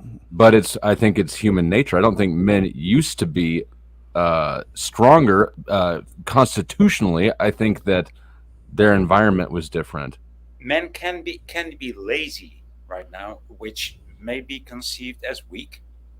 But this situation is being created for those men, right? Right. And that might actually be the reason for this situation to be created in the first place. Well, I agree with your explanation. I'm not disagreeing with you. You would forego the comforts of modern life and live in greater hardship because you think the people would suck less, and I think that's a mistake. I think people would suck different. Sure. Why does that? For instance, privacy. Sorry. Well, I'm just saying, sure, to that point, Flo, I agree, but I'm saying there's more to it. Like, for instance, the technology that we're in right now, the age that we're in, there is no privacy. If you had, for instance, 1 million subscribers right now, your shit would be on blast, right? You know this. Mm-hmm. But in another way, there is extreme privacy because you can blend into the crowd. If we lived 1,000 years ago in a tribe, there would really be no privacy. Everybody would know who you were. They'd know your whole family. You'd be living in a single room hut with fucking your wife behind a curtain so the rest of the family didn't see you, but they'd still be hearing you. Right. When you You're go giving into an private- extreme opposite, though. And I'm not falling into this dichotomy. I'm saying in between what you're describing and where we are now was probably the type of environment I would want to be in. If you don't, and you rather have iPhone 16 or whatever the fuck, versus a day and age where we weren't just spending all day on our phone, getting into different drugs that exist now, the chemicals we're intaking, things like this. When you say less technology, you're just talking about like the bullshit technology that we've got. The technology for transport and for heating and stuff like that. You know, like technology doesn't have to be so technical for us to actually have a decent life. Well, that's my point. I agree. Yeah. It's this advancement of technology to replace us, to replace our own brains, our own thinking, cognitive abilities. And you would give up family cluster nerds? Oh man, see, I didn't think of that, Flo. Never mind. I would totally give up family cluster. I'm sorry, it's a family size gummy cluster nerds. That's even worse. Sounds even worse, dude. Dude, I would used to love that sort of shit, man. I used to. Oh, I'm such an addict. All right. But I also think that I think your perspective is the problem based. That I'm looking for balance. You're not looking for. You're looking to externalize the responsibility for creating that balance instead of internally creating balance. You would rather the external world not have the tools instead of just balancing yourself. Okay. Would you be saying that if you were in slave shackles right now, would you be telling everyone else, look, you just need to be balanced inside, which, by the way, I would agree with to a degree, but you don't think that your external world has an effect on you, that you'd like to see things differently? It does, but we're not in slave shackles. You can turn off the computer. Well, you are correct. We are not overtly, we're not obviously in slave shackles, but you don't think that we're slaves? We've always been slaves to one thing or another, and if you're using that sense of the word, sure. So to a degree, I think that we're all slaves to our specific type of neurosis. Yes. Yeah, and I think that, for instance, my own type of neurosis is one of not colloquial sexual lust, not exclusively that, but lust in the need for more and more. Yeah. While I'm sitting here eating candy, chain smoking cigarettes. But you're saying you can't change? 17 hours a day sometimes. I need more. while drinking soda and talking Right. about sex. That's the type of slavery I'm in. We all have our own type of slavery.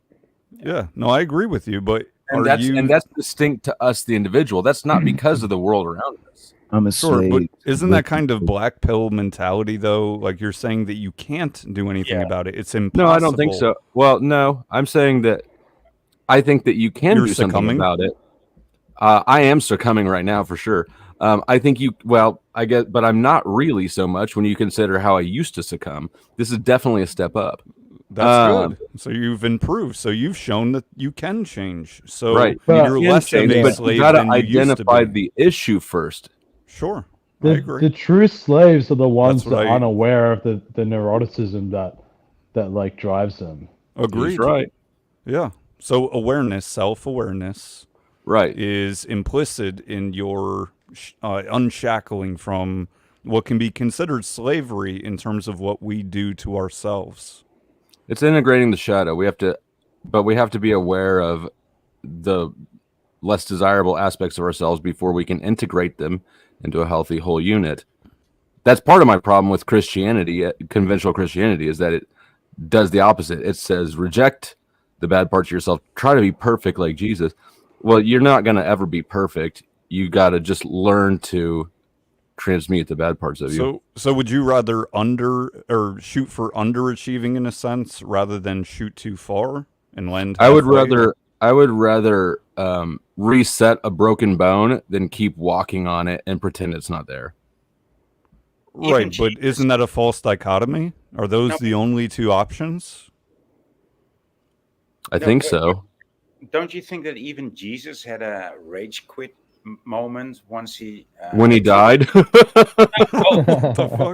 when he turned the tables, the financial market or the financial language just wasn't his language, and he couldn't get it, and that's not how I understand that. But No? I mean, it wasn't about whether or not Jesus rage quit. I was just using it as a reference point for how I think that Christianity teaches people to suppress parts of them that are there, when really you need to just understand them and then integrate them.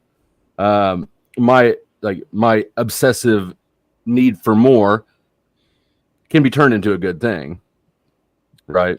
Everybody's weakness, if it's understood properly, can be redirected or mitigated. But if you don't understand it, if you insist it's not there, then you're not in control of it because you're not aware of it.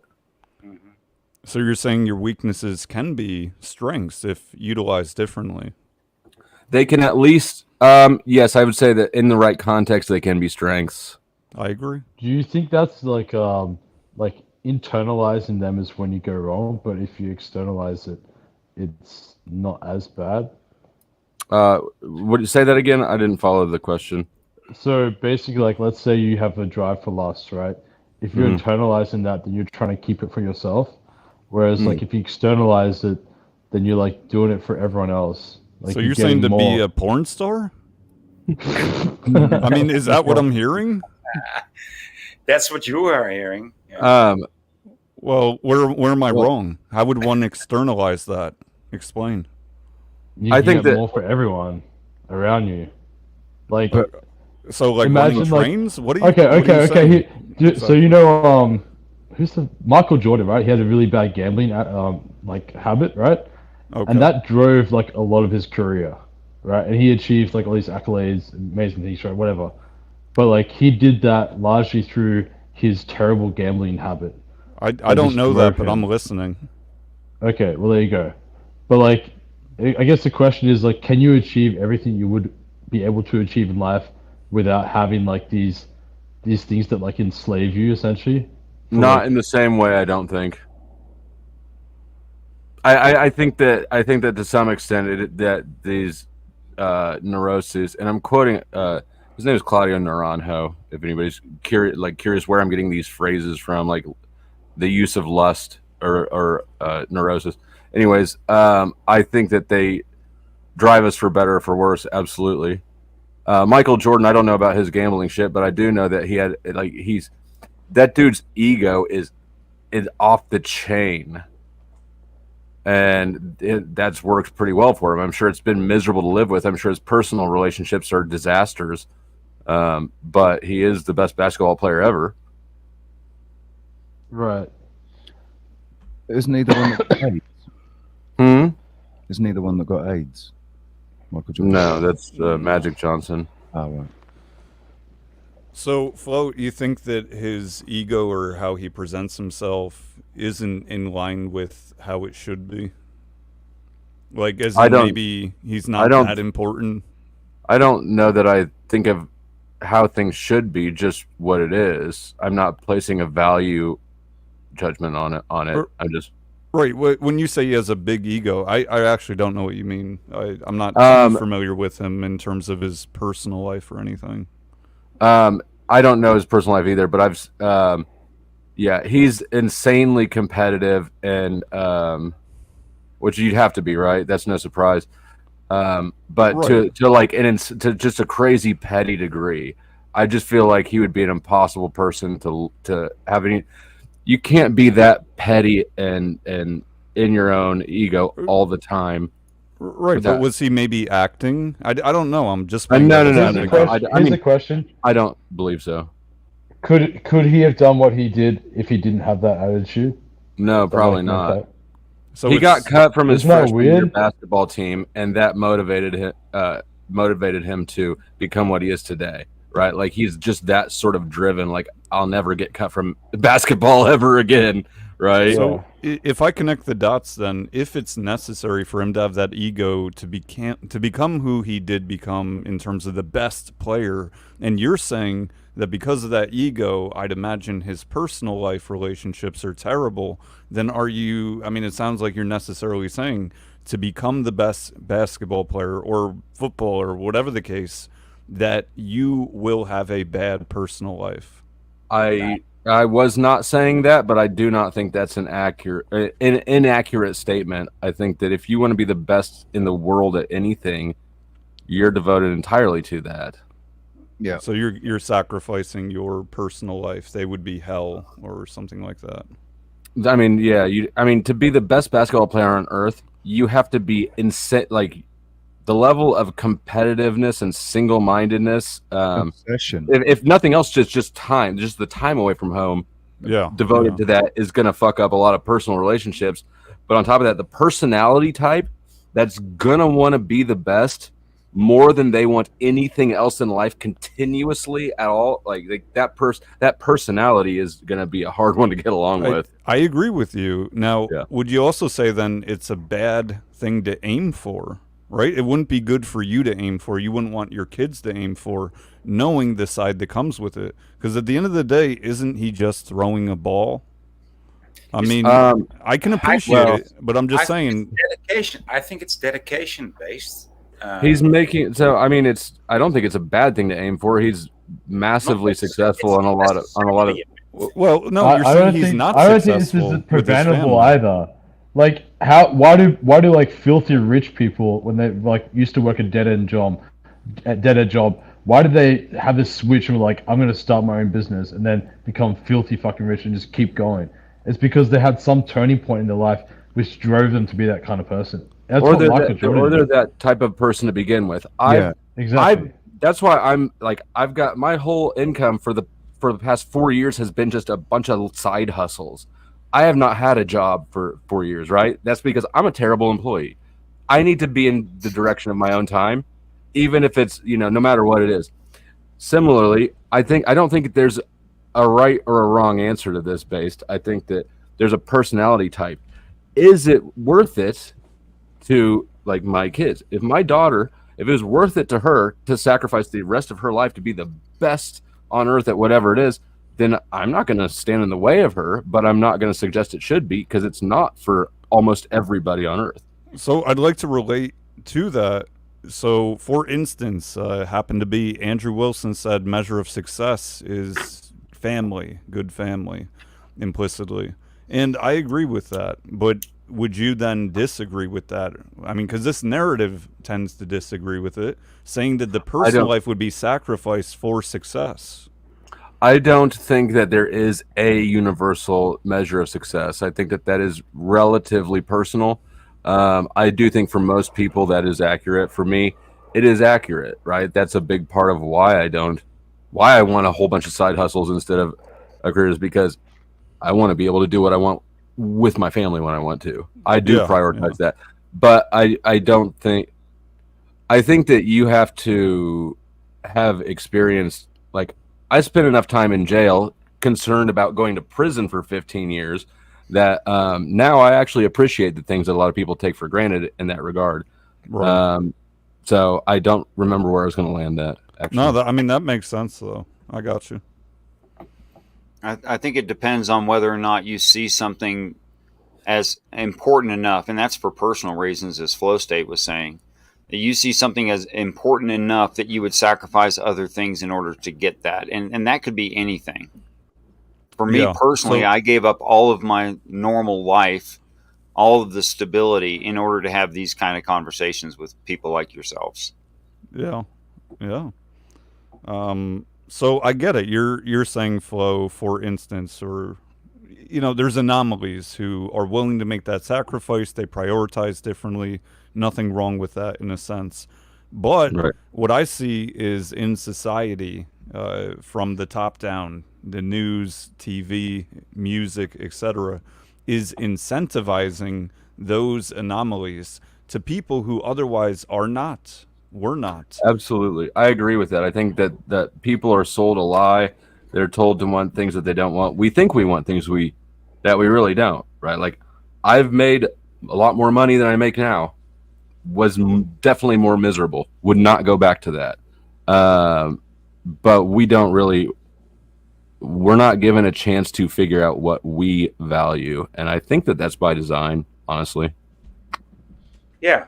Because I mean, remember when you didn't have a dream to become something like a doctor or let's say a lawyer when you were young or old enough to have such a dream? But all those dreams are silly. And they would have these tests for you, ready-made, right? And like, they didn't do that here. A lawyer or a doctor, maybe you should be a gardener or. They didn't do that here. Well, they did in my country, and I was like, it's always the same outcome. It's like it's asinine to think that a kid who's never tried anything knows what they want to do for the rest of their lives. Right? Yeah. Well, those are dreams, but the thing is, they're other people's dreams, supposedly, right? They're put in front of the kids, and same for me. And my question would be, how about these new sciences that come into being? But who produces this new science? So I'd like to be one of those. But what new science? Well, of course, there's going to be new sciences like before there was computers, and then there was computers, and computers came to be a science to study, right? So those are new sciences. Yeah. What was your point? that when you are in school, in not every need gets to, the needs get to be cut off. Like you either fit into the system or you don't. Largely speaking, that's true. But like, what is education across the board is like a larger indication of like larger economic growth and overall like a better society. So like, what is your other option other than like a standard education system? Well, maybe homeschool to a degree. I mean, I think homeschooling is great. I encourage people to try it. We did it for only about a year. And then I gave my daughter the option to go back to school or homeschool. But I've talked to a lot of people who are like, oh, I've thought about homeschooling my kid, but I don't know enough. Yeah, you do. So that's my general answer, or my general response to the homeschooling question is to encourage people to do it. I think it's fantastic. If you want to, you'll know if it's not for you. Nowadays, that's the best choice. But like, I reckon school in like the 70s and 80s, like, it was just a better environment for your kids to go to. But nowadays, I would maybe. I mean, you were more likely to get the shit beat out of you, I think, but you were less likely to get killed. Yeah, true. Yeah, both good things. But also, you don't have damn social media like distracting you. Like, do you think these kids at school are actually getting anything done? They're on like Chat GDP doing the last minute assignment, or like playing games in the back. Like, the fuck? It's How not are you getting just education? distracting. Yeah, but it's not just distraction. It's also training, teaching, and I would say diseducation. Yeah, I agree. Well, here's the problem. If you're going to find out what some given child is interested in, you have to introduce them to a lot of things to see what they love and what they're good at. And of course, if someone loves something, they're going to excel at it. So it seems that the overall point of lower education in the United States I is to disagree. introduce. I disagree with that. You're welcome to, but I'm welcome to finish the sentence too. I'm sorry. I just don't do that No, to you people. I can't hate say it when that and then someone not does finish. that to me. I am trying to finish. I just needed to apologize to the gentleman. He's not trying to be rude. So it would be impossible to not introduce children to things they hate. Yeah. Okay, my point is, I don't think you start off loving something. I think you get good at something and then you love it. Like, unless you have natural talent, and you go in there, you smash it, out of the park straight away. But So you I'm said you saying, disagreed with me. You're saying yeah, love is a I choice, disagree with you. which is No, true. I'm Love saying, is a choice. but you can't just introduce your kid to something and be like, oh, so do you like it? It's like, they might not be good at it until they're older. And so, like... So you shouldn't ask that? I'm saying that you don't start just loving something and then go into that. You just actually got to fucking try it. There should be this general common core, right? But the thing that should be the best talent of a teacher is to recognize the talent of a child, or of right. Right. That's actually what a teacher, what a teacher's common core should be like. Sure, to but recognize, like, it's going in this direction. This child is going in this direction, naturally, and so it should. The teacher should be able to how do you say? Your description sounds fine in terms of your, what you're getting at, right? Teachers don't care is what I would say the issue is. So you're describing what it looks like, and that's fine. But what is the actual issue? I would say the issue people is that don't care. The state is raising kids. That's the issue. Well, yeah, but also they're breeding teachers who don't care, in a sense. Yeah, they're incentivizing wrong things. Yeah. Well, no, I mean, they're incentivizing exactly what they want. What you really learn at school isn't the curriculum. The curriculum is a moot point. What you really are being trained and practicing is being on time, doing what you're told. Truth comes from authority. Work with your classmates. Da da da da da. That's already been established. That pattern has already been established. That's not even the question anymore. And what based oracle? I know, but it should be. Yeah, but what based oracle is bringing up, like upon that established pattern, there's these rotten personalities that teach something on this pattern. That's nefarious. And when some school teacher breaks from that pattern and is actually nurturing the individual, they are considered a great teacher by the students and a rebel against the establishment, and are likely to get fired if they're not careful. Exactly. Yes. People are punished for doing the right thing and incentivized to do the wrong thing, and we see like that I was when I got arrested. I find something very interesting with this, if I may add. If you can, when you go and you look at a school, how it's set up, the cafeteria, the rooms, all that, the lockers and everything, and then you look at a prison, they're all set up just like the schools, except they got bars, and stuff in rooms like that, to keep them in.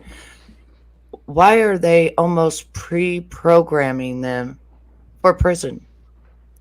Food's the same. Wait, that may not be fair. Could we say something like human nature dictates that you need individual spaces, that you need separations between certain peoples for certain reasons.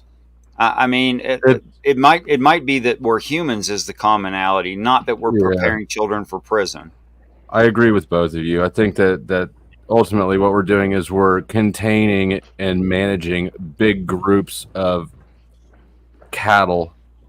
Yeah, as they call us. Yeah. Yeah, it's called population control. And they do it. I just find it weird that the schools, if you go and you actually take pictures of the schools, and then you go and you take pictures. You're going to jail if you prison, do that. You know what I'm saying?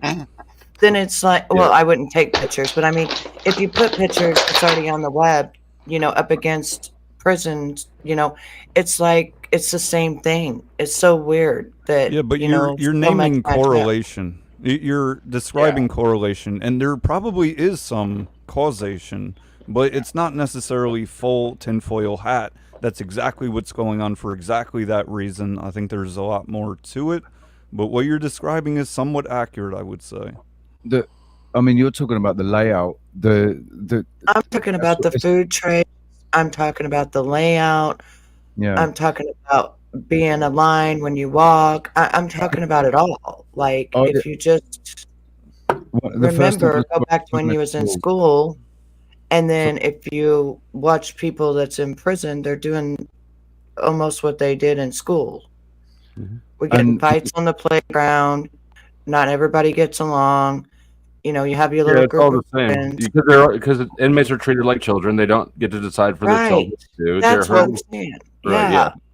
Isn't it fairly accurate to say that a lot of people who are imprisoned are emotionally and socially underdeveloped, and that's why they're in prison? So wouldn't it be better to say they remained children, so they're still taught and treated like children? Okay, some are, I but think that's a very good some question. are not, and some But are I would innocent. like to answer that question, like the people that, for the institutions, they are of the same composition of mind too. The people that actually work for the state and the institutions are usually very feeble-minded themselves. So, well, so I have a point of contention on that. So what I see is a structure that's available so that they can preserve the lineage. These are people who actually believe in a specific ideology. It's a lineage that they're after. So when you look at the different statists, governors, presidential lineage, senatorial lineage, these are the same types of people that exist in other countries that, or if you look at it from a standpoint of power, right? They're preserving their families. They're preserving their institutions. They're creating institutions so that they can preserve the lineage. They're teaching their children these types of things, and they're learning it and then passing it on and forward. It's kind of like the Masonic thing, you know? I mean, to an extent, maybe, but in the when you get in the nitty grittier, they don't give a fuck about how prisons are run, right? If we're talking about on that level, they just want people managed. This is an easy way to manage people. I don't think it's any deeper than that. Well, for the Right, and the schools are becoming the same way. They just need teachers to teach. But then you got to be in a straight line. You know, you got to be in line when you're walking. You know, all this. That's what they're teaching. That is the point. If you look into the Prussian education system, it's what all this. You guys, education didn't always used to be in that format. It used to be like, you could think of it as like recliners sitting in a circle and everyone working together. But the Prussian system specifically was designed for centralized control, emphasis on discipline, military influence, rote learning, social conditioning, and the primary goal was just to produce the obedient citizens who would serve the state dutifully. And this was through the combination of rigorous training, I'm reading this, ideological indoctrination and behavioral conditioning. Now, before I left, I got nauseous for a second, but then you started talking about this, and so I went to ChatGPT, and this is what I asked ChatGPT while I was finishing being nauseous. How does the Prussian model of education train humans for obedience? So that's how it is. So of course, not everyone is intentionally trying to just brainwash kids, but you have to admit that the beginning of this education model is for that. Correct. Yeah, and that's why I think it's better to homeschool. I mean, just my opinion. Hell yeah. I agree. So I actually hopped up because is it Voy? Voy, you had mentioned that certain things were like new sciences. And when I heard that, I'm like, oh, wait a minute, new? What do you mean new? Right? So I'm of the idea that there is nothing new under the sun, right? And so what that means for me is when I hear something like computers and that sort of thing, I hear the word computing, right? And so is computing new? We're computers, aren't we?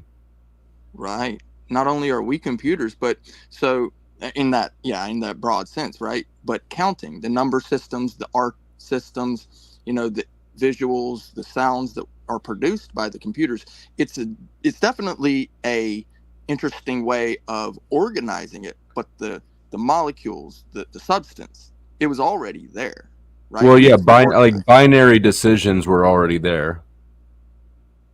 Because that's what you're distilling computers down to, is to binary decision making.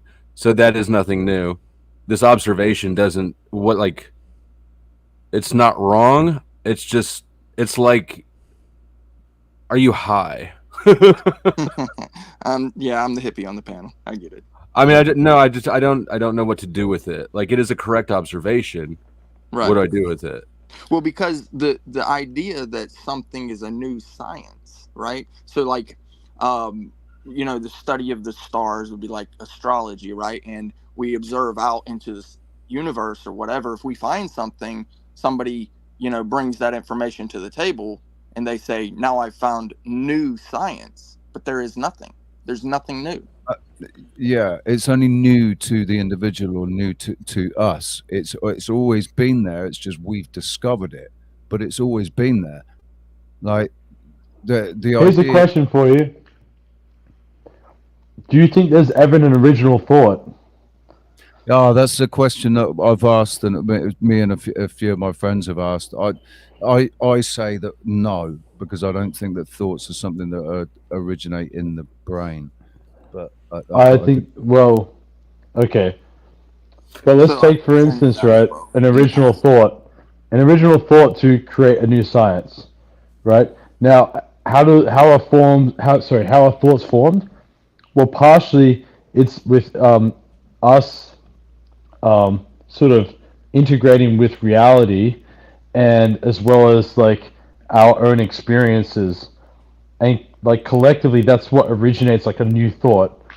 And so technically it didn't exist, because the only reason we have computers is because someone fucking thought of it. I don't know. It's interesting. The topic, you got your topic right. What was it again? I don't have a topic. It's just no crying, because this is a Macho open panel. Macho, right. That's what it was, Macho. Yeah. Hey, Brick. 007 and Rich, the two Richards were going to start crying and slap fighting earlier. Yeah, that's what I meant. Hey, Brick, you might notice this. Yes, sir. Ecclesiastes 1:9, the part that you had quoted, I want to point out something about it. All right. Because to be consistent within the text, you have to be inconsistent in Christian doctrine. And let me show you that. Where it reads the Son, the word semes, it is not the. There is no the there. But in the translation into the English, they had to inject some kind of word right there to make it make sense. So they put the word the. But what it actually is not the Son, but a brilliant thing. Means to be brilliant. That's literally the translation there. And then they used it to say the Son, right? What if it's not under the Son? What if it's under a sun? Like a ray, a light. Yeah, that's pretty good. Yeah, I like that. That's very accurate. Yeah. Which would work actually more contextually consistent and coherently within the story, where it says worlds. With these invisible things, God so made the worlds. So if this is cyclical in nature, has happened before and will happen again, and in consideration of human nature and how that would just repeat every time an Earth happened, it makes perfect sense to me to say there would be nothing new under a sun. Yeah, like so. Okay. So yeah, absolutely. That in my view conforms quite well because so basically nothing new in view, nothing new in a world view, right? Right. Or nothing new under the sun, right? In a world's view. Yes, correct. I think that's correct. I like that. Yeah, no, that's a Maybe very different way. accurate way to look at it. I think. I believe. I should say I believe. I agree. Nothing new under the sun. It's just us discovering it or trying to reinvent the wheel in some regards. So that, go ahead. Flo, I was going to ask you what's going on with Thorpe TV.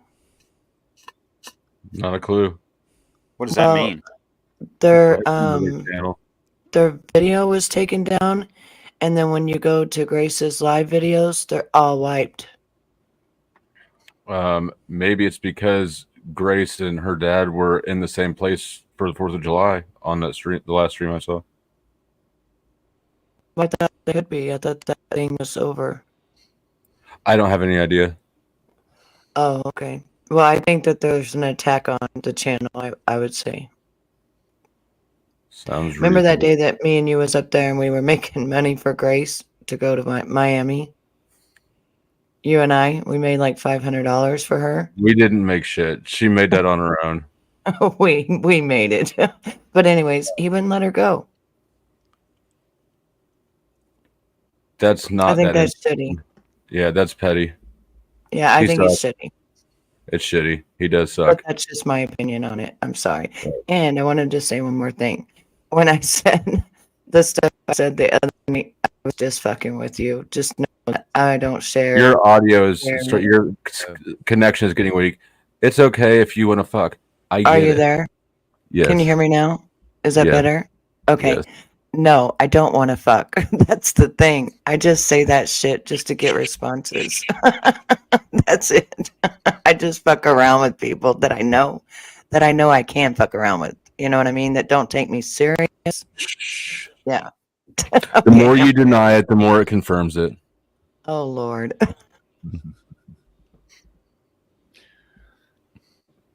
Methinks the lady protesteth too much.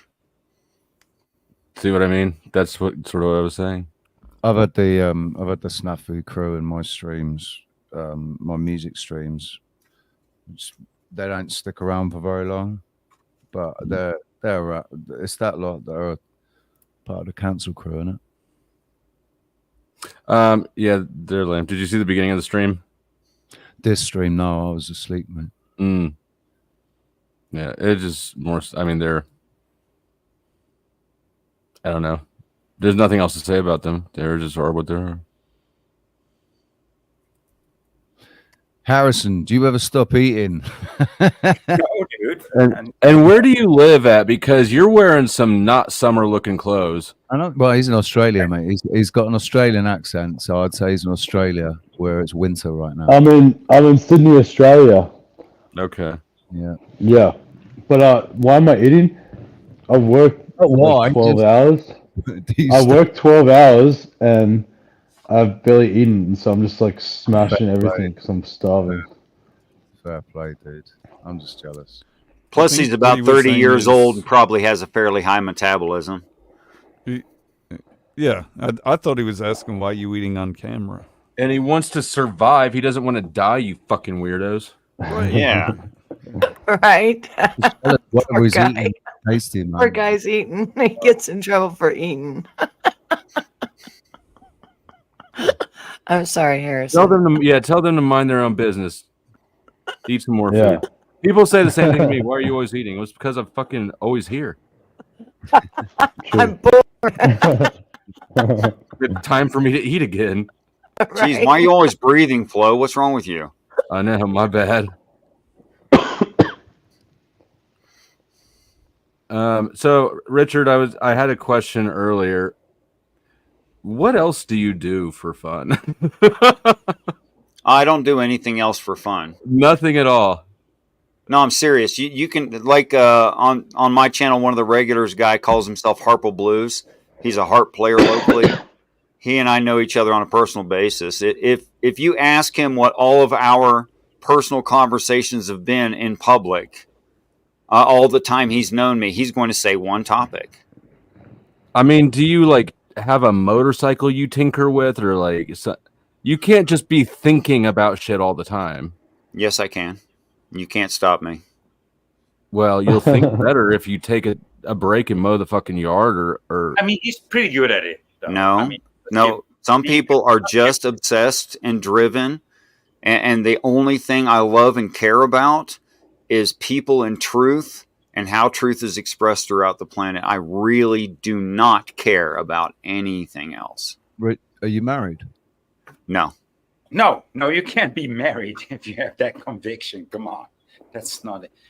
But come on, Richard. I mean, look, Based Oracle, I was so convicted in 2012 that I asked the woman I was dating to marry me. I asked her twice. She refused twice. So I broke up with her immediately after she said no the second time. And then I took all my pink slips to everything I had. And I signed everything over to her and gave them to her because she had 4 kids and a lot of bills and a house payment and lots of stuff. So I gave her about $150,000 worth of equipment, and I simply walked away. That's it. And ever since then, I've been doing this. Holy. That's dedication.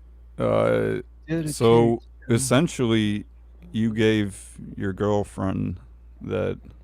Well, my ex-girlfriend. Yeah, right. But at the time, and for her 4 kids, all of this, and got nothing in return. Basically, it was like a divorce settlement, as if you'd been married, and it was Is it well, we had no children to go. It wasn't a negotiation. It wasn't a divorce settlement.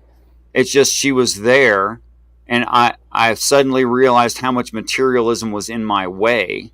So I gave her a Yamaha 1700, a Ford F-250 turbo diesel, a 24-foot trailer that was converted into a workshop, absolutely packed with. I mean, I was really well outfitted. Dude. That's very brave of you. No, it's not. Why is Stupid it brave? Stupid. No, it's not brave or stupid. It was just necessity. Did you buy a pair of fucking sandals after that? Like, what?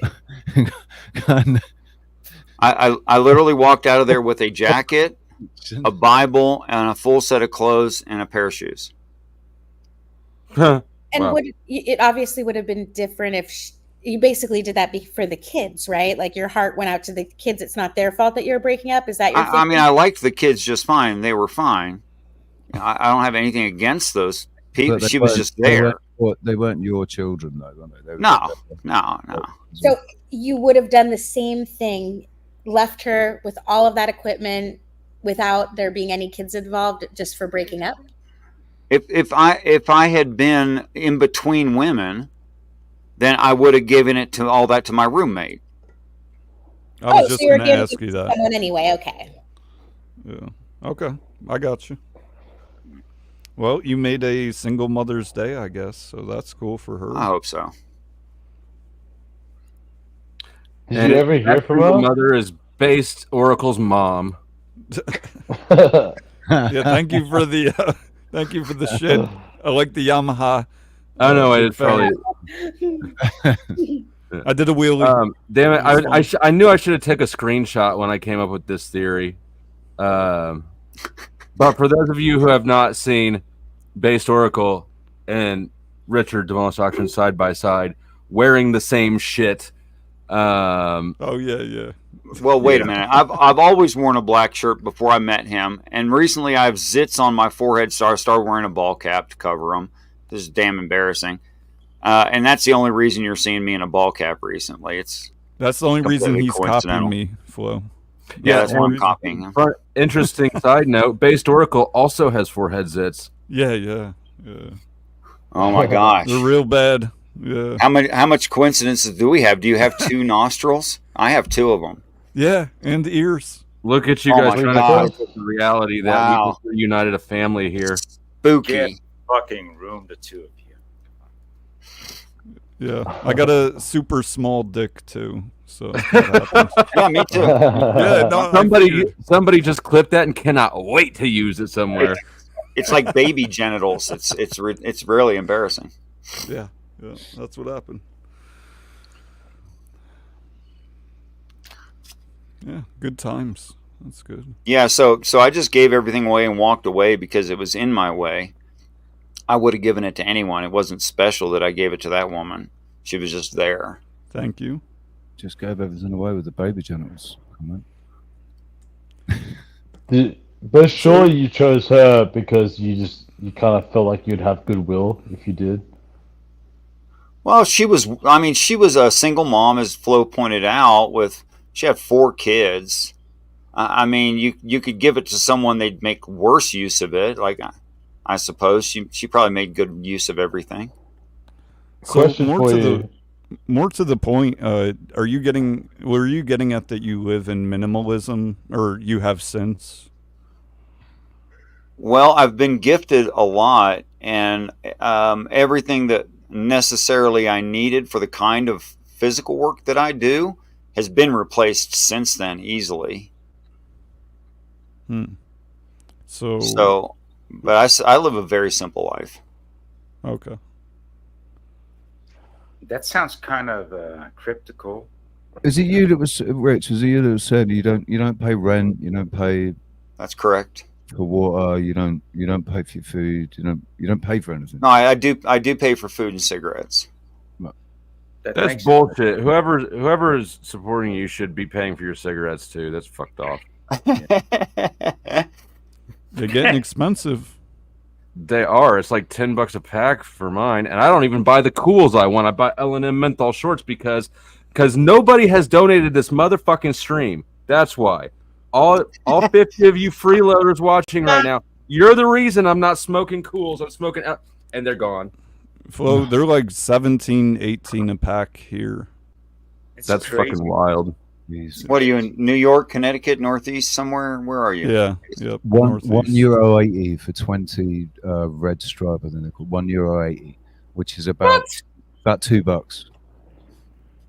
That's nothing. No, they're €1.90 now. Actually, they've gone up. That's crazy. You should really send them to my house, dude. I mean, come on. But you can send him money. He could mail you some.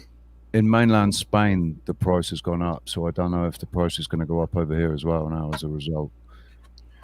I'm paying for 50 grams of tobacco. I don't smoke cigarettes. I just roll my own. 50 grams. You got to buy them from a shady dude. He got to park down the street and sneak into some dude's house and then hang out for a while when you buy 50 grams.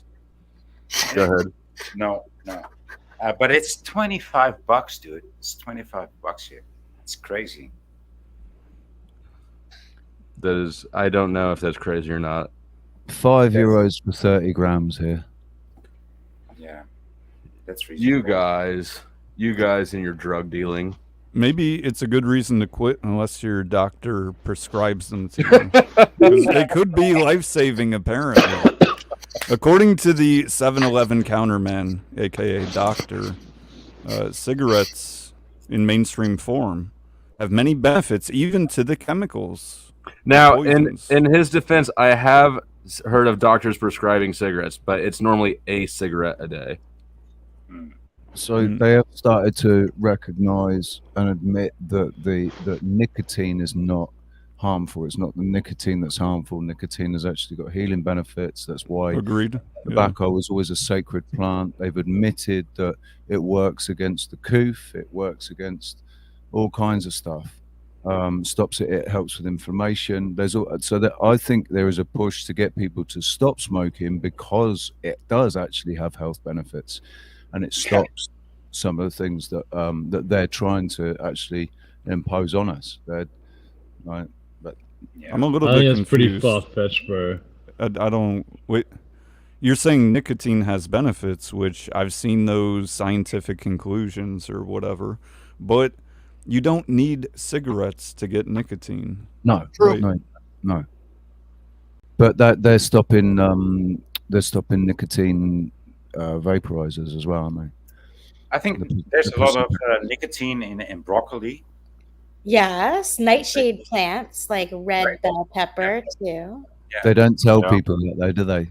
They don't tell people, don't worry, you can get your nicotine from here instead. Instead of getting it from cigarettes and from vapes, you can get your nicotine for your health from this. They don't tell anybody that. They don't want people to know and make an association between nicotine and any sort of health benefits at all. It might not be exactly nicotine, though. It could just be some kind of compound that is related to nicotine that's equally beneficial. So I'm going to look it up. Raises testosterone. They would isolate that in testing. Otherwise, what would be the point of testing? It raises testosterone as well, and they don't want men. So I use those Zins, right? They're nicotine pouches. I don't know that it's super healthy. I don't do it for health benefits, but I do like the nicotine. And as far as I can tell in usage, I feel a lot less dirty. Smoking cigarettes, to me, the worst. Vaping, I think, a little bit less bad, although I know that's controversial. And pouches or patches or whatever, I'm sure there's some health negative effects, as with anything. But to the degree of cigarettes, I would think like 1%. Well, yeah, clearly, like what the cigarette is.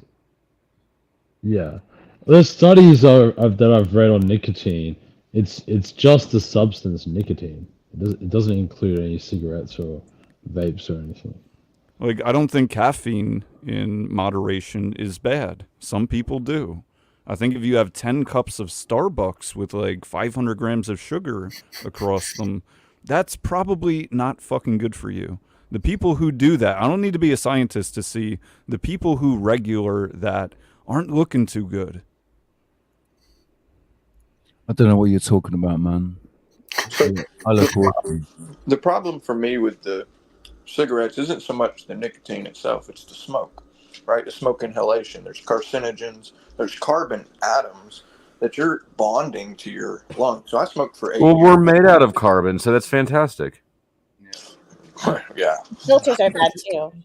It's a mass gaining program. You can increase your mass that way. Look, this is, and it's a vegetable. This is 2 servings of vegetable because I got tobacco and menthol. I smoke menthols. Is that L&M's? Are you smoking L&M's? I smoke L&M's because everybody watching me is cheap as fuck. That's what I used and to it's just smoke. late enough for me to be a snippy bitch about it. L&M's a fine cigarette. There's nothing wrong with L&M's. Blue's not red. But it's not a cool. Cools That's are true. better. You could sell a cigarette for $1 on the patio of a nursing home. Say that again. A cigarette, you could sell it for a whole $1, one cigarette on the smoking patio of a nursing home. That's how much I used to give the homeless guy who stood on crutches outside of the movie theater when I was like in 8th grade. Mm-hmm. I think it's kind of always been that way, like $1. But now it's going to have to move to $2. That's what I was wondering. Now is it $2? It's been. I don't know, but I would guess. I mean, the the homeless normal have inflation too. Inflation doesn't seem to hit contraband the same way it hits regular accounting businesses. Yeah, is an eighth still $50? Now. Weed's more expensive here, but now it's because they're all claiming it's all Cali strains. So it's unbelievably cheap now compared to 20 years ago. Unbelievably cheap. 20 years ago, I mean, look, it's hard to exactly compare this weed versus that weed. Obviously, there's different strains, things like that. But being a little bit of an expert, I would say relatively the same stuff 20 years ago, around 400 an ounce. Let's say 400. We'll go with that. Now, for that same quality level, I frequently would see like 150, let's say. Now, not only is that around 40% of the cost or something like that, it's also not taking into account inflation. So if you put inflation in there, I mean, it's just unbelievably cheaper. It's a market of itself, right? It's a league of its own. It's different in Europe, basically. Yeah, in way cheaper now. UK, It's not. it might not be to those extents, but it is. Like I said, I recognize the league of its own. It's pretty stable in Europe too. It's the prices have gone down in relation to everything else. It's because the availability. That's why. I mean, the prices were higher because it wasn't so available, but now it's more available, so the prices have gone kind of gone down. Except they haven't though, because 20 years ago, 20 quid would buy you 3.5 grams. Now 20 quid will only buy you, if you're lucky, 2 grams. Yeah, so I was just speaking of the U.S. Yeah, we don't know what I the believe fucking you quid on that. is. No, yeah, I get that. And nobody buys in grams. Come on now. Yeah. We're adults. We're adults here. Yeah, some of us are still buying grams, man. Always And some have. of us get rated and for distribution, even though it's just personal, because of that mindset. But if I was still smoking regular flower, I would probably just get it for free. Like, who doesn't have a friend that's growing it that can just give you some? Okay, that Now might I work have all for day. women. I don't know many dudes just getting that free weed works. because they have a friend. Yeah, And that's just the and benefit you have, Rose. but I because- dab maybe if you now, were so I still don't get smoking flower instead of crack, nobody gets crack for free. I don't And get Rose my is not for just a free. regular woman. She's got some good boobage there. I mean, it's just. Wait, are you talking about me? Are you talking about Yes, it was. I've never. You know what?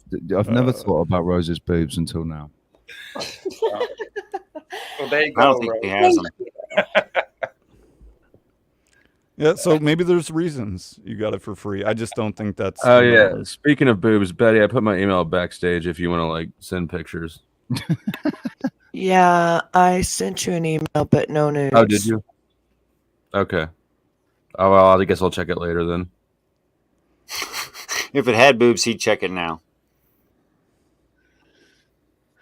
I'm sure he would.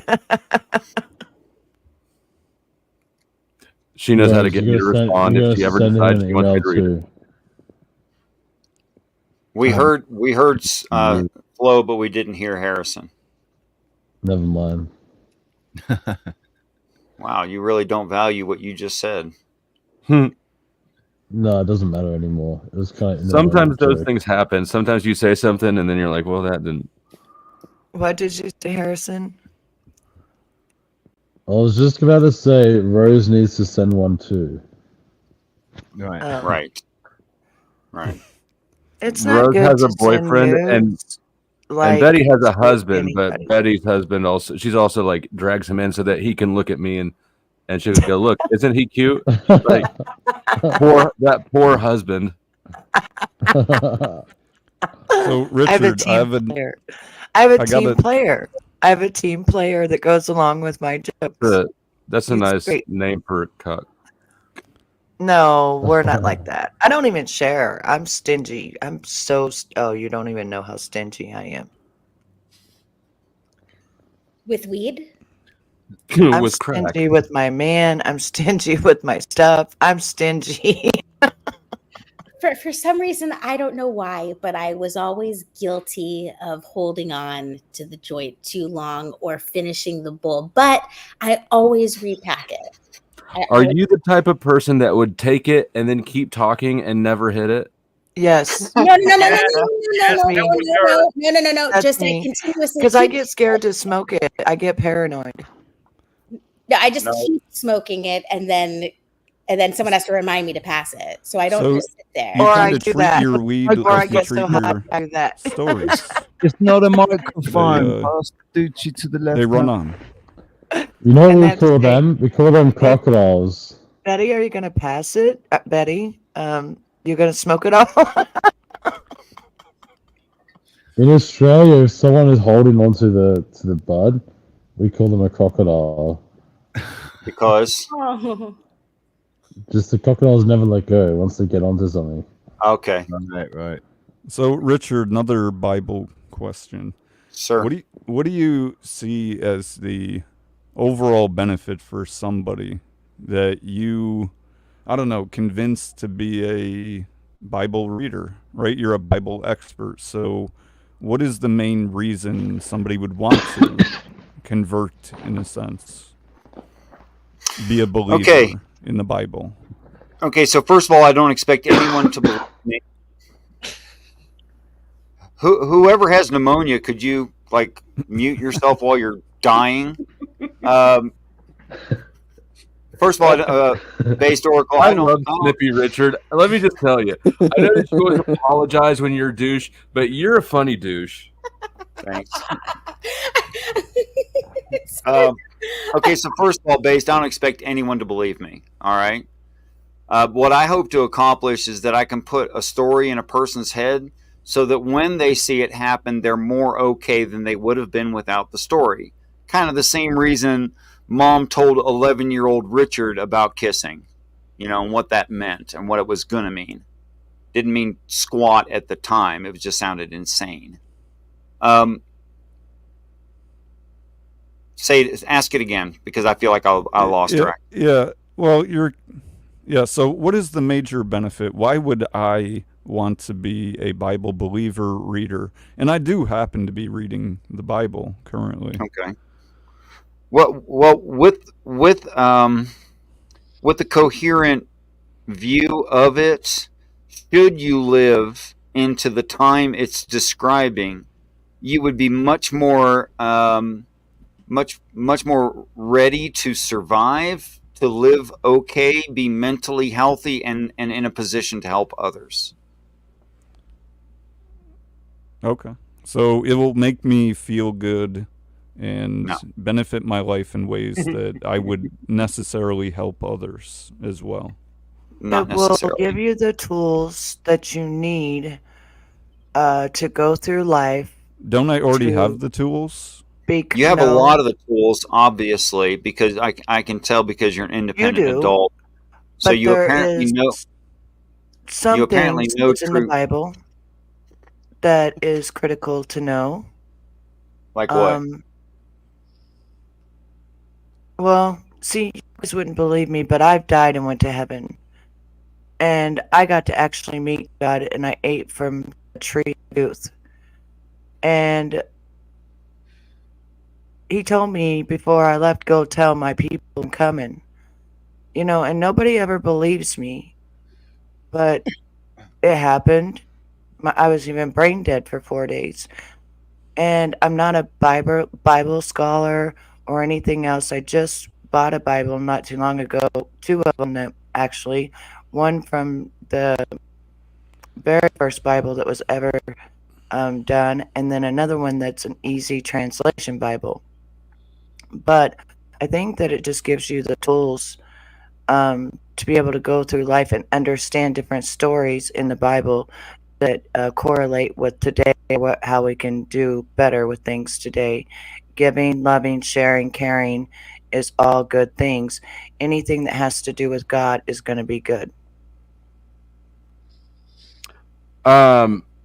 Before that gets torn apart, Rose, thank you for succumbing to my bitching and moaning. She says flow state cured my paralysis twice. Just praise God, man. Fucking praise God. God is so amazing. Absolutely amazing. Just like Rose's interview with Jack Talcott and the $2 that she just sent.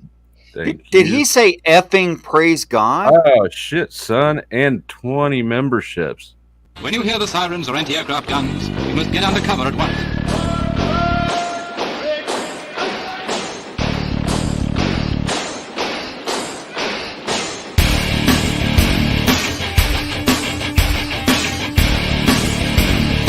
If you're in the open with no cover, lie down.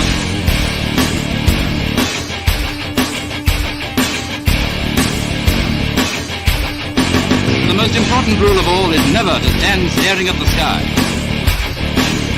If you don't take cover, you may get hurt. The guitars are worth it. Right on. Now I don't feel like such a pissy little asshole. I still think that it's worth ripping into Betty's. So what did God tell you? What did you eat? Okay, so first of all, I came out of a tunnel, and there was these beautiful tulips. They were so beautiful. but the colors are like 500 times magnified than what they are here. And I didn't want to step on them, but I knew I had to get to where I was going. And so I started stepping on them, and I turned around and I looked back, and they bounced back up as though I never walked through them. So I continued walking for a long time through these tulips, and I got to the golden brick road, but it's not what you think. It's it's a gold I've never seen, but it's illuminated. As I was walking, I could see myself in it, and I could see my full body. And then I walked past this big tree, and it was like 20 feet up in the air. Even the first twig was probably 10 feet up in the air. It had a stream that was clear. The water was crystal clear. It was just so beautiful. It's even more beautiful than Destin, Florida. Like, it's just I like crystal Destin, clear. Florida. Yeah, it's so beautiful. The water was so beautiful. It was like a stream. And then I kept walking, and I looked over to my left, and it was a little house, like nothing, not a mansion or nothing, but just a house. And it had all these different gems on it. And the first gem was like my birthstone, and then there was I could see my kids' gems, and then I could see a couple more gems, and I didn't know what they were. Now today, they're actually my grandkids. Well, then I noticed, so I was like, wow, I have a house. That's cool. And so I walked down a little bit more further, and all of a sudden the sun came all the way to the ground. It blinded me almost, and I had to turn my head away from it and take my hand and put it over my eyes because it would have blinded me. I could feel the heat off of it. And that's when he said, go back to that tree and eat the fruit. And I thought to myself, at first, I thought to myself, oh my gosh, how am I going to climb this tree? But I wanted to obey him. That's all I wanted to do was obey him. And I'm not even a submissive person. So I went back to the tree. And as I went to like go up and figure out how to get on the tree, I raised my hand up, and there was the fruit. I pulled it down. It was the size of it was smaller than an apple, hard as a brick, and it was green. And I thought, oh my gosh, this is going to break my teeth. But again, I wanted to be submissive. So I took a bite out of it, and it like was mush in my mouth. It just turned into this, I don't even know. Sometimes I want to say cotton candy, avocado. I don't even know. It was the most delicious taste I've ever tasted in my life. That doesn't And it was sound just good. mush in my mouth. Like nothing hard about it. Did it upset your stomach? No. So then he There's said, more? Oh. yeah. Oh, So then that's when he talked, and it was a very thundering, roaring voice. It's like when he talked, everything. And he said, you just ate from the tree of youth. Now go back and tell my people I'm coming. Pause. Wow. And Oh, that's I'm good. not, since I'm it was almost you. done. I'm almost done. There's So more. That's what you said. I just kind of was like, okay. And then the sun went back up, and I went over to the bank where that stream was, and I just sat there and I just watched the water. And that was the end. Okay. Wow. I have a bunch of questions if you would. Yeah. Okay, so what I believe is that communication is individualized to the receiver if it comes from a Mhm. higher source like a teacher, if they're a good teacher, right? So Mhm. can you tell me what is your earliest memory of tulips and what did it mean? I've never liked tulips. I've never had tulips. I've never been given You've never tulips. So actually your opinion of tulips as far as as far back as you can remember is like a contention or a dislike. Yeah. No, they're beautiful. I've just never been around them. Like I seen them on pictures, but I've never even touched a tulip. Yeah, I'm asking about you, how you feel about tulips. What tulips I mean think to they're you? beautiful. Like I told you, I didn't want to walk on them. Okay. All right. So, Did you not hear what I said? I saw a beautiful, whole field of tulips. They were so beautiful. The color was 500 times magnified what we have here, and I didn't Yeah, I want to heard you say walk on that. them, but I Mm. had to walk on them to get to where I was But going. they sprung back up. Yeah. Yes, I turned around and looked behind me, and they sprung up like I didn't even walk on them. Right. And when you said you looked down into the golden path, it was reflective. You could see your body in it. What did that mean to you? It was, I thought to myself, everybody talks about a golden road. It's gold, but it's a gold I've never seen in my life. And being able to see myself, it was almost like it was a mirror reflection. Something Right. I So, never thought. yeah, well, I don't know how much you know the Book of Revelation, but that's how it's recalled in the Book of Revelation. And a I've never floor, read the Book of like Revelation. I suspected as much. They're revealing some of the Book of Revelation to you in this whole thing. That there's a floor like glass, like unto crystal, and the floor of solid gold. Really? So, yes, ma'am. Okay, so when you said tree at the first experience of the tree by the stream, Yeah. you referred back to it. So it's the tree of the fruit of youth, or the tree of eternal life, is the one That's you're what I talking learned about. when I got back, and I Right. explained what happened. Yeah, I learned that, but I didn't even know there was a tree of youth. Yeah. I knew there Well, was a tree of life, but not a tree of youth. So that's why I was confused. That's why that's what I'm picking up on, is that this is a revelation to you to teach you more and things you didn't know, which means it's informational, it's falsifiable in reality, and it's outside of your experience, which definitionally makes it informational. Okay, Mhm. so the stream that it was beside the tree, what did you feel the stream? What do streams mean to you? Like, how do you feel about streams? Beautiful, calming. Water always calms me. Water calms you. Okay. It's very soothing. Like I love the ocean. I love the lake. Mm-hmm.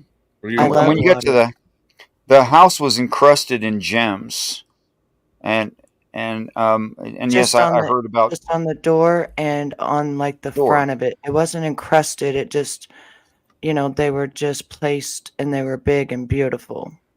But the Okay. house was normal. It was little, just a normal house. So it's a normal little house, but the front of it, including the door, has gemstones on it. And Yes. what do gemstones mean to you? Because I look at them and I just see pretty rocks. Beauty. It means beauty. It means beauty. Okay. Is that different than pretty? Right. It's the same thing as pretty rocks. The beauty. They're beautiful.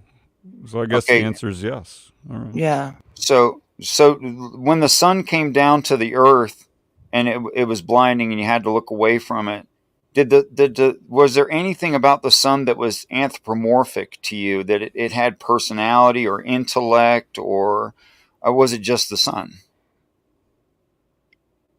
As it came down, I knew it was God. You knew it did have intellect. It was the God. Okay. And you were told to return to the tree and to the fruit, and you felt like that was truth, and that you were compelled to obey it, right? Yes. And I that's felt submissive like I never felt in my life. now. Did you feel submissive because you felt like you were lesser? Did you feel submissive because you felt like this was the right thing? Why? I felt like he was my superior and the So one you felt that like it. created me. Like it was so, I don't know how to explain it to you, but it was, I just wanted to please him. Right. So could I say something like it was a righteous submission? It was the right thing to do. Yeah, but it wasn't like I wanted to. It just, my mind did I it. get that. I get that. I'm not trying to He's force. trying to dom you. Say yes, Daddy. I'm not trying to dom anybody. I'm trying to understand. Look. I've heard bullshit dreams, and I've heard prophetic dreams, Mhm. and something that I've learned how to do over the years is to help a person understand their own experience better. And I'm not Mhm. talking about I'm not trying to manipulate anybody whatsoever or gaslight them in any way, but by No, I'm investigating interested. Keep going. by Keep asking me investigating about the somebody rest of and it. what these things mean to them helps them sort out what it means to them overall, which was the point, it's Right. not That's what edifying I to want to me. know. Yeah, it Right sounds on. like what you're doing is great. I want to know. Okay, so obedience of an obvious truth from a righteous superior, and you're righteous then in your submission to that superior is a very healthy thing overall. Okay, so the fruit was hard. That's interesting. It's really interesting that it was hard. When you say hard, what do you mean by that? Like, okay, it's physically hard, like it's super firm. You said like a brick, Yeah, but it felt like a brick, and I thought I was going to break my teeth. That's how hard it right. was. Right. Well, I think that's Almost like it true. wasn't ripe. Almost like, Yeah. you know how you can get a peach that's not ripe, and there's all different kinds of fruits you can get, and you bite into it, and it almost breaks your teeth off. Yeah. Yeah. That kind I of think thing. I understand, but like if you take the idea of hardness and you apply it to a spiritual emotional state, what does hardness mean in that context? Because this is not about physical fruit. This is about your spirit. So to an emotional state, what do you mean by hardness?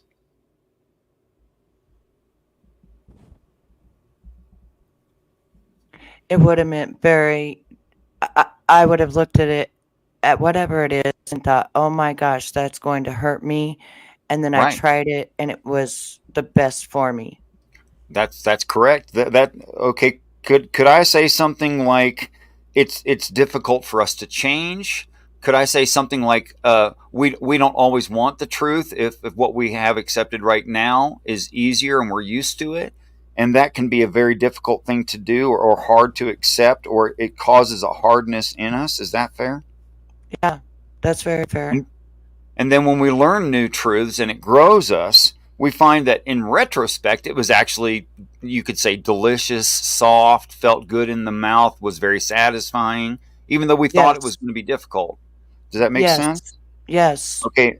And this was concerning youth, which I find interesting. So it's like hardness, and then when you consume it or take it in or absorb it or digest it, it results in a youthfulness, right?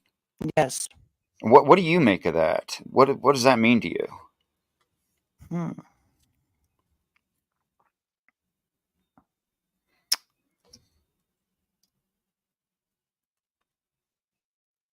Means that whatever it was that I must have been looking at that I was afraid of, Right.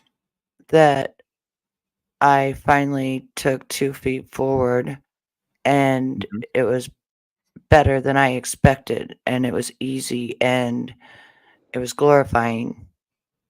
Amen. Okay, so what I'm seeing here is that it resulted in a youthfulness or a revitalization, which you see at the beginning of the story in the stepping on the tulips, but they spring back up.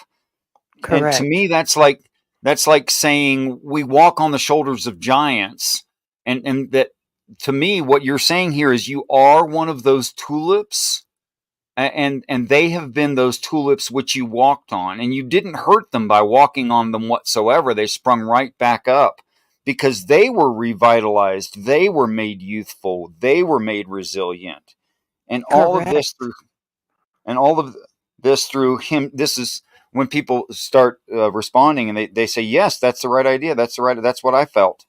I know I'm on the right track, and thank you for that. So this is all based on him speaking, is what's going on here, and based on words of truth, and the idea of a source of truth or a tree of truth that revitalizes back to youthfulness or eternal life, something like that. So speaking is obviously informational, right? And Yes. you said then the sun came back up, which means you failed to relate. Maybe you got in a little hurry or whatever, but you failed to relate the darkness for the sun to come back up. Or did it ever get dark?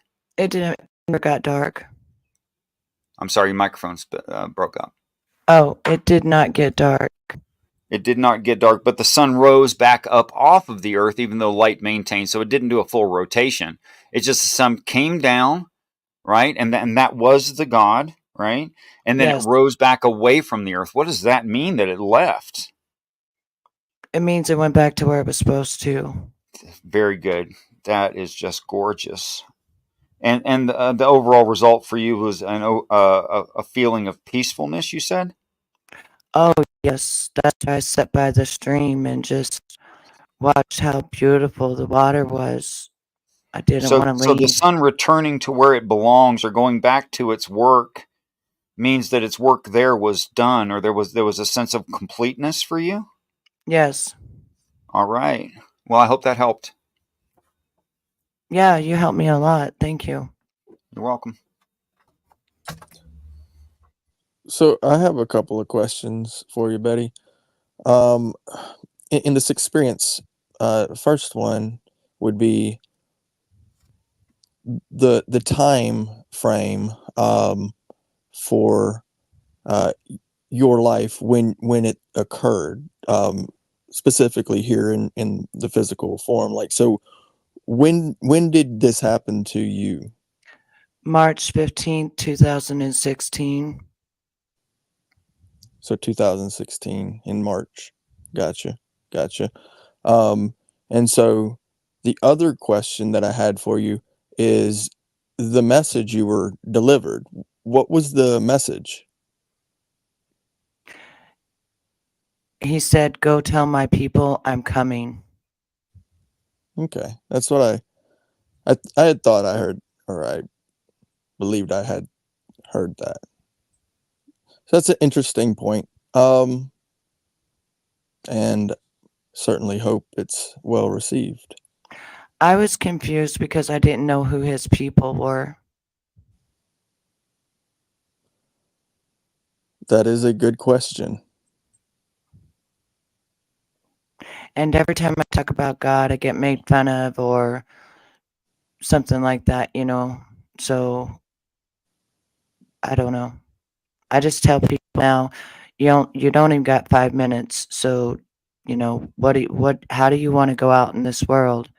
What's the last thing, you know, that you do before you leave this world is going to matter at the end, and you're not even promised 5 minutes. Right. So you also mentioned, if I guess I could go further, that there was a period of time that you were out. What was the length of time on that? I have no idea. Oh, you No, don't. I was brain dead for 4 days. Right. That's what. Yeah. Okay. So 4 days, 4 whole days, you were Yes. out. Gotcha. Yes. And so I'm assuming that you were on some type of I was life on support. breathing. I was on life machine. Gotcha. All right. Yeah, I was just curious about the experience itself, and then of course, you know, that message that was to be delivered, Mhm. as it is. It made me not Yeah. afraid to die also. It made me feel like I can't wait to get back there. I don't want to leave my family, but when I was there, I was all alone. So it let me know that I'm going alone. Nobody's going with me. I did not meet my loved ones that have passed over. Even my mom, I didn't even meet her. Nobody. I was alone, just with God. And that was okay? That was okay with, you know, the fact that you were just there by Yeah. yourself? Yeah, it was fine. Yeah, it didn't bother me. I just noticed that I was the only one there. Dennis, that's amazing. I wish a speedy recovery.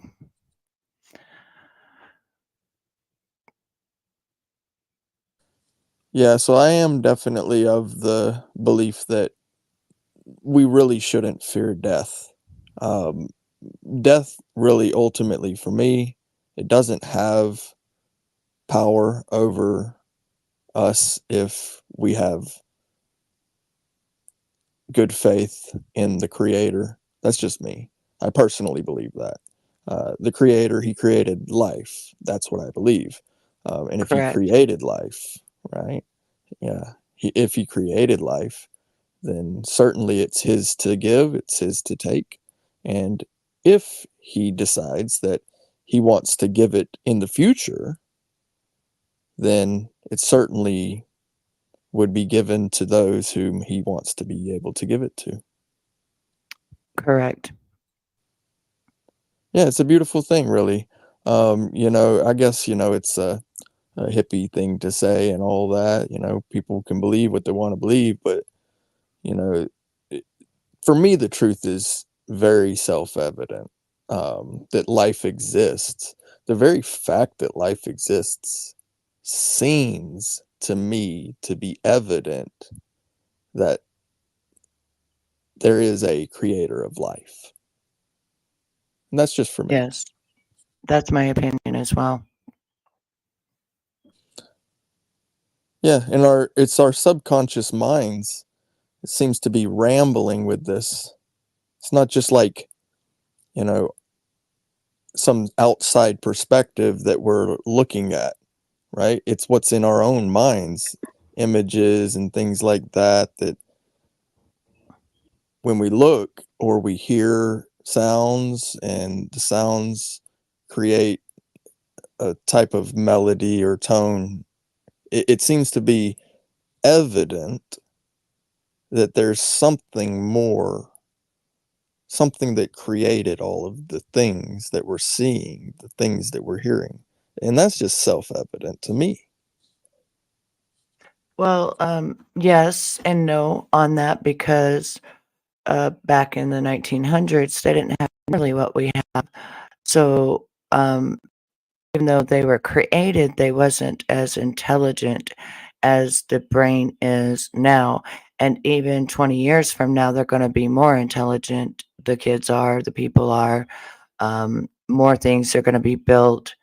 So, I think that society has came a very long way, even though they've known about computers 30 years before we did, phones 30 years before we did. Everything we have, they know for 30 years before we do. Right. Yeah. So the knowledge just, it seems to be gaining, I guess you could Yes. say. Yes. Right. Mhm. Yeah, the things that we would have never known had it not been for all these advances in technology and industry and Right, because think about the horse and the buggy, right? right. I mean, there's some people that still do that because they still believe in it. They're called the Amish and things like that. But however, look how far we've came to when they first built the first car, when Ford first built the first car. Yeah. Yeah, absolutely. I mean, computers, we've got these, little devices, the phones with the internets on it and all of that. And I mean, obviously the molecules were always there. We've just kind of arranged them into a fashion where we can actually increase our studies, increase our knowledge. Yeah, I believe that people got smarter and started thinking outside the box with their thoughts that somebody said earlier that thoughts don't matter when thoughts absolutely do matter and they can make a difference in this world because it only takes one man to build an army and thoughts are what turn things into projects, actions, reactions. Your thoughts is the most important thing. Could Could I go back I had to go pray, but could I go back a few minutes for Betty if I'm being too rude to you, Brick? Not at all. Please do. I want to show you something you don't know that is true in reality, and that was shown to you in that for confirmation, Betty. Okay. Flo, could I share screen or should I just read it? Awesome. Thank you so much. So here you are. I did a search of the word gold. Okay. And you'll find all these golds are the same if you check me. But I'm just going to show you the word gold itself and what it means. And I think this is going to be very edifying for you personally. Okay, so there you go. It means to shimmer. I'll bet you didn't know that. I had no idea. Yes, ma'am. That's all. That's all. Thank you. What means to shimmer? The word gold. It means she was talking about her seeing her reflection in the gold. It was a bright gold. It wasn't how we think of gold. She's absolutely right in the Hebrew. Wow. And that gives also, me goosebumps everywhere. Oh my goodness. You're welcome. And if I look up floor heaven,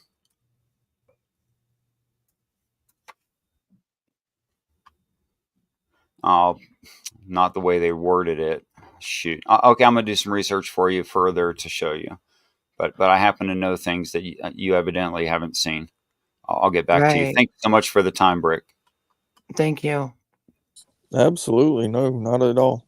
I got goosebumps everywhere. I'm like, wow. I don't even know what to say because I honestly, shimmer means to sparkle and shine, but I've never thought of myself as a sparkling, shining person. Shine on, you crazy diamond. Well, I certainly appreciate the relating of the experience. Whether people want to believe it's true or not, it's certainly an experience that you had, and that experience, that's not something that can just go away. It's going to be with you. It's going to Yeah, I be with you for remember all it time. like it was yesterday. I mean, that's why I was able to tell you word for word what I did. It's always with me. I think about it every day, actually. At first, I thought I was crazy when I first woke up, and a couple of days later remembered, and then it just kept flashing back. And then finally I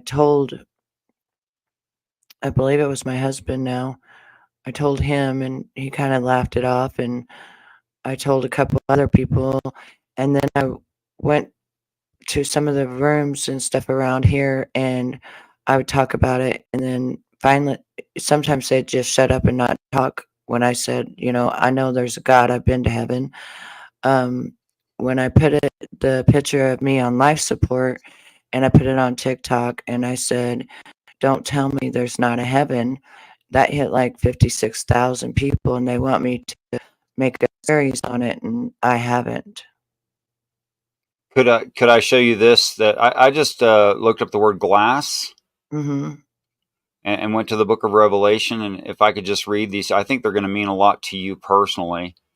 And I saw, as it were, a sea of glass mingled with fire, and them that had gotten the victory over the beast and over his image and over his mark and over the number of his name stand on the sea of glass, having the harps of God.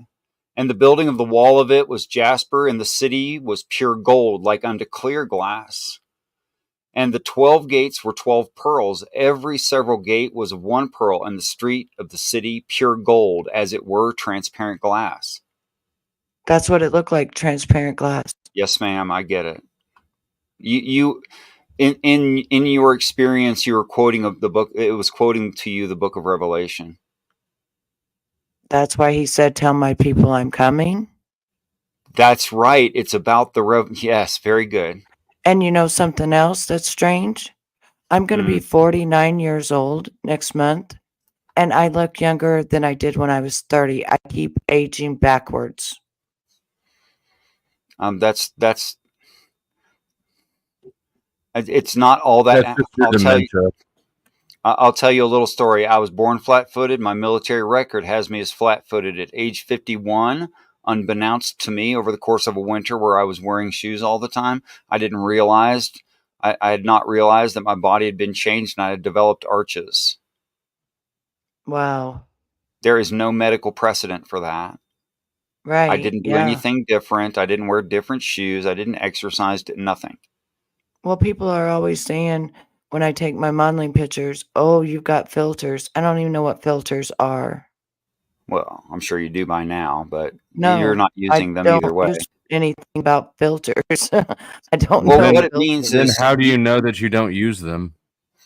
Because I've like, never seen anything that says a filter.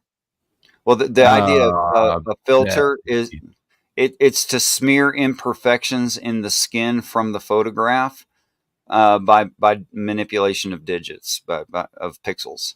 That's the Oh, idea. okay. She It's like knows what the fuck smearing. it is. No, I It means don't like close smearing mate. That's why I pixels. Then keep how would getting you know that upset. this is something that you should, that this would be a, never mind, a brag to not even know what one was if you didn't know what one was? Because I do, because people accuse me of it, I said. Well, how do you know it's an accusation? Maybe it's a compliment.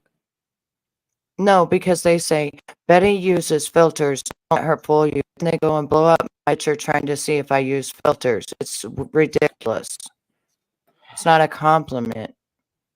It's the people do not believe that this is what I look like. So you do know what they are. All right, I'll shut up. Not You know, like I've been very that. well behaved this stream. You guys have said a lot of phrases that could be taken in very different contexts. A lot of sexual things. There's a lot of daddy doming going on there. I kept my mouth shut. You were talking about how it felt in your mouth. If it left you satisfied, all sorts of things. Flo takes everything sexual. Flo is sexually sexually stressed out. I'm not sexually stressed out. He's just got too much testosterone roaming around free. He does. I have, you know what? Imagine if I were telling you about one of my dreams, and every other phrase I was like, and then shove it in the hole, right? If I just kept using a phrase. Okay, you know what? Never mind. You get what I'm talking about. Make me suck the sushi off this stick.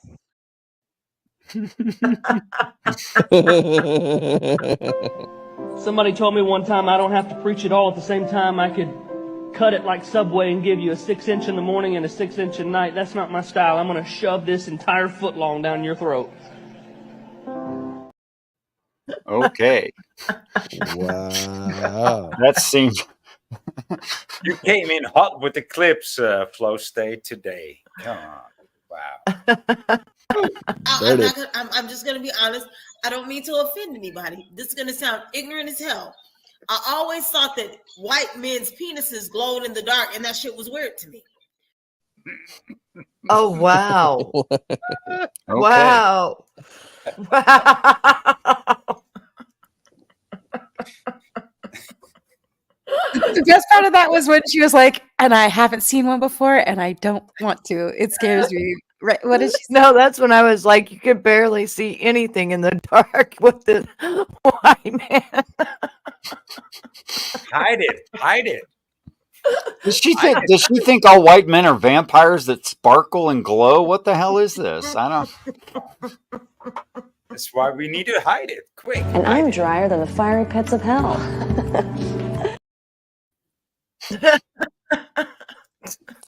So am I the only one that noticed that Harrison fell asleep? I noticed that. Noticed it.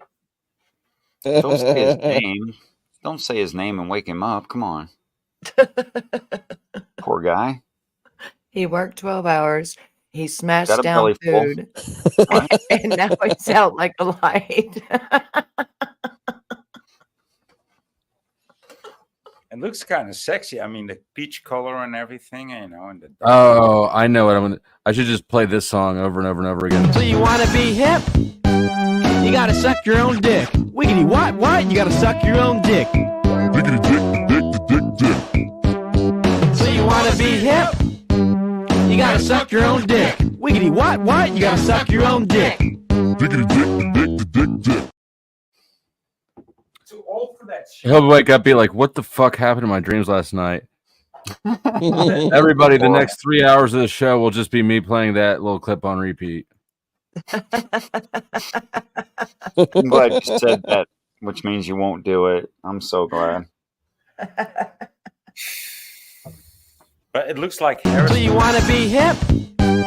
You gotta suck your own dick. Wiggity what? What? You gotta suck your own dick. Wiggity dick.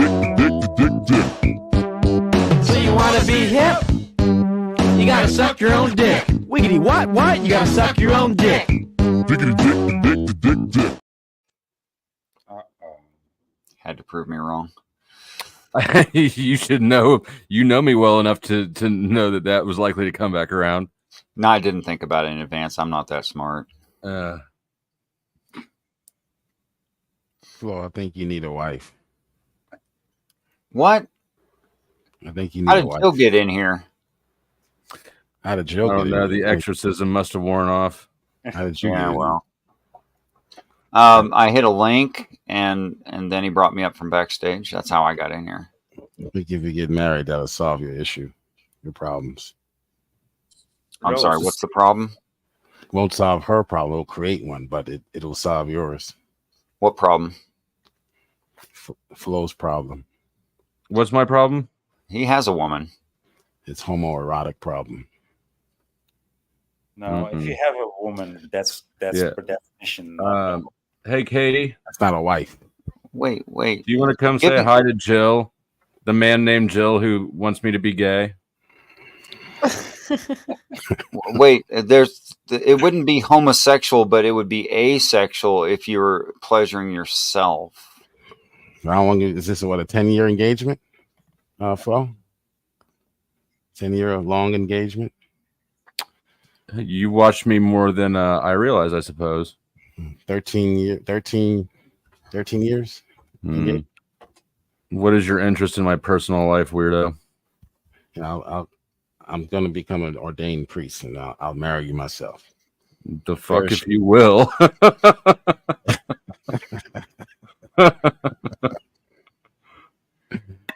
boy! What the heck? What is your point in bringing up? What is your point? Why don't you want to be married? No, I What are don't you want him scared to of? marry me. I don't want him to marry me. Oh, because it's really not that scary.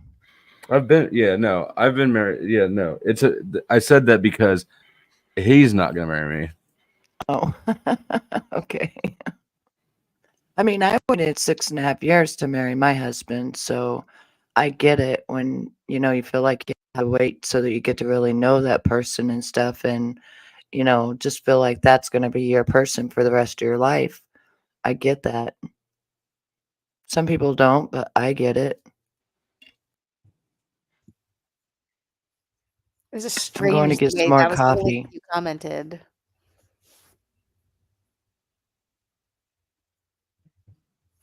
Jill, I mean. I put a new MAGA song in the private chat for you, Flo. You can clip that. Yeah, they're not like us. If I ask him to, he will put you backstage. I'm trying not to. I'm trying to be nice. I will. We'll start with the ad homs. Because Okay. you need a blessing of Jesus. on a Christian channel, you would have been put backstage with the ad homs. Father, Son, Spiritus Sancte. Where's my holy water? Pretend I'm shaking this on you. Jesus, in the name of your Son, or your Father, whatever. Cast the demons out of Jill so he stops filibustering and I don't have to send him into purgatory. That's the devil's juice. It's Mountain Dew. The devil's juice is Mountain Dew, code red. That's the devil's juice. That's fucking intense, dude. Gets you high. Down Mountain Dew, you get high off of Mountain Dew. That's how much Yeah, sugar. well, stuff. Some of us are adults and do adult substances. Yeah. Some of us kill each other, kill ourselves faster than others. I'm pretty sure Mountain Dew is probably worse than most illegal drugs, honestly. It is, yeah. Yeah, Mountain Dew, it's just like murder. What the heck is wrong with your brain? Cocaine. It's liquid cocaine, man. Don't treat that stuff. I had a Sprite the other day, so I can't really throw rocks. You know, if you exercise that kind of free-form thinking while reading the text, it's no wonder that you have the view that you do. Richard, are you still upset with me that I destroyed your doctrine years ago? Yeah, you sure did. And now you can't stand me. So is your angle to just be like kind of as irritating as possible? Yes, it is. Okay. Well, that's it's like a variant of liars for Jesus. This is like annoying for Jesus. Oh, Jesus. It's almost conflict content, but it's not quite. Oh yeah. Well, if you don't like Christians, then just let me know. I'll leave. Yeah, there you go, claiming to be the majority Christian. So there's also a victim part to it. I just removed him. I'm not going to. There is a victim. No, he wants you to kick him, well, so he can be a victim, so he can claim that he's right because of Christian persecution complex. If that's where we're going to end up, anyways, I might as well get us there quicker. Why not? I'll give him something to be a victim about. I'll tell you what, trying to embarrass people in public, whether you're successful or not, is not going to result in any kind of edification. Whereas, like Betty's dream sequence, vision, near-death experience thing, talking about what it means to her can be really edifying to her personal experience.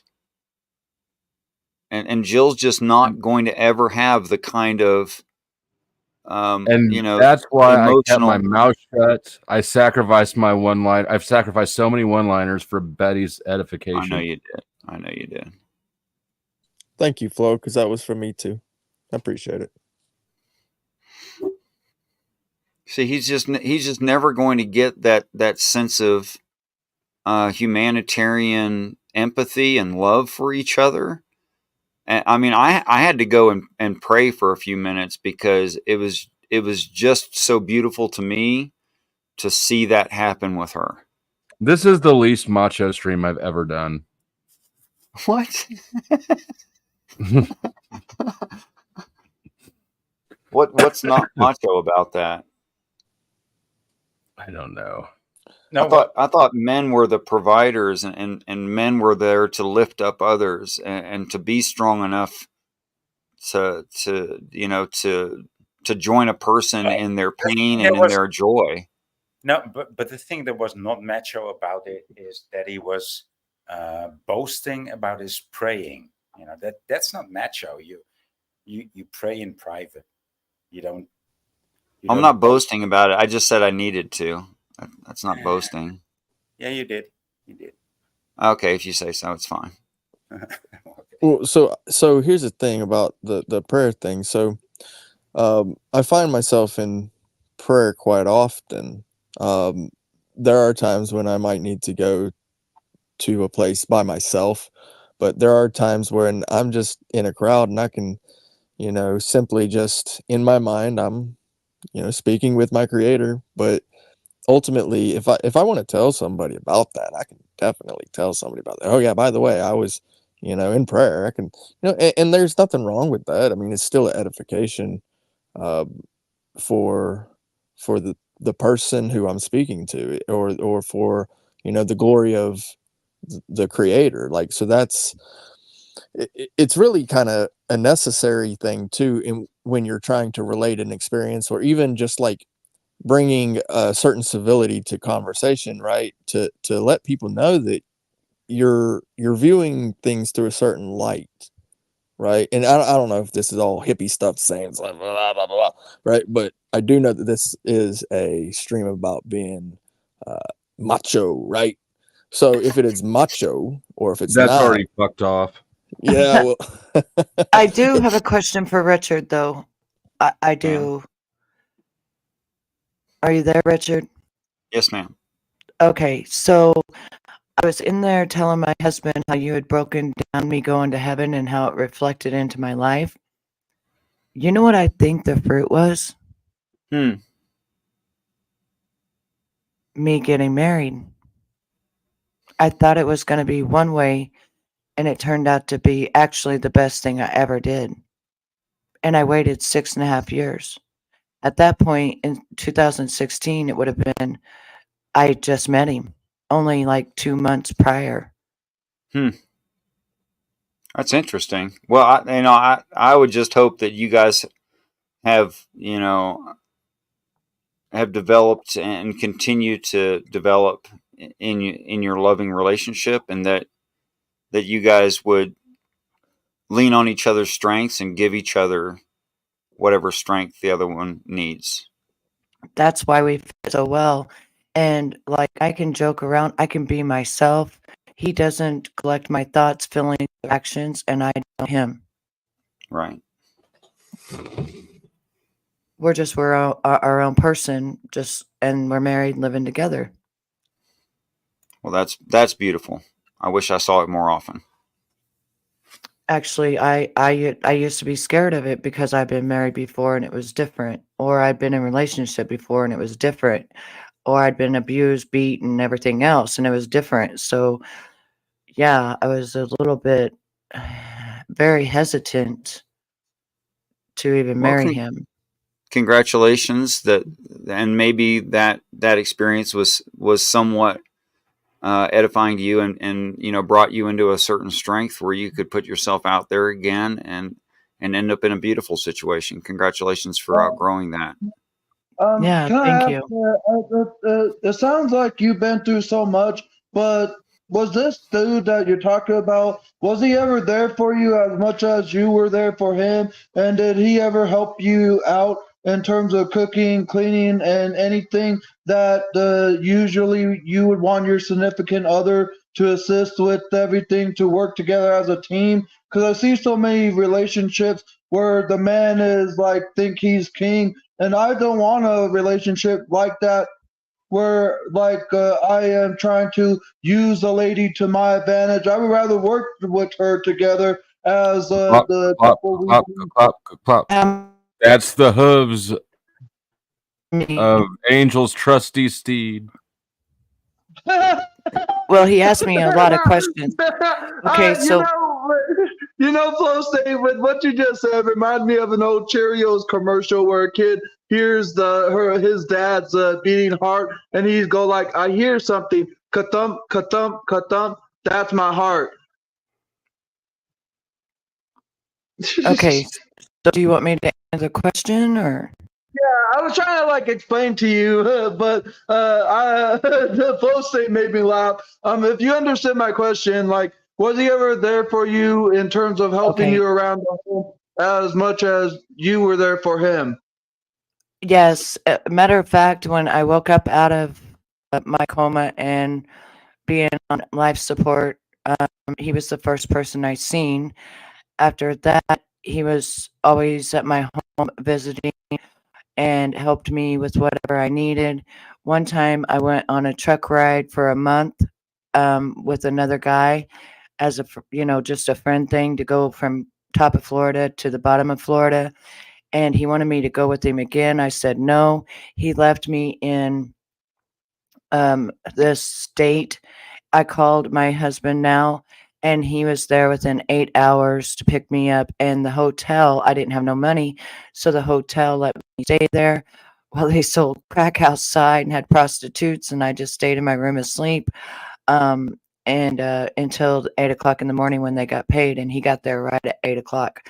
He also does the dishes. He does his own laundry. He's doing his own laundry right now. He's always done his own laundry.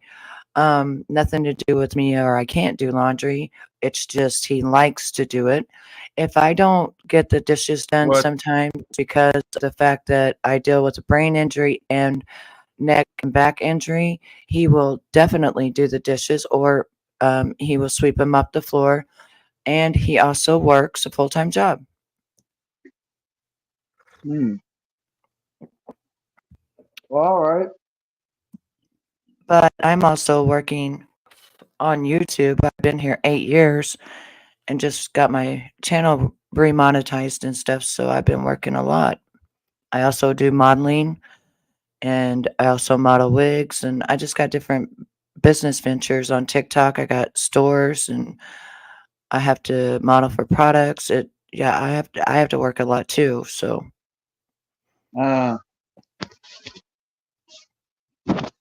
team player. I would call him a team player, soulmate, and just perfect for me and what I like.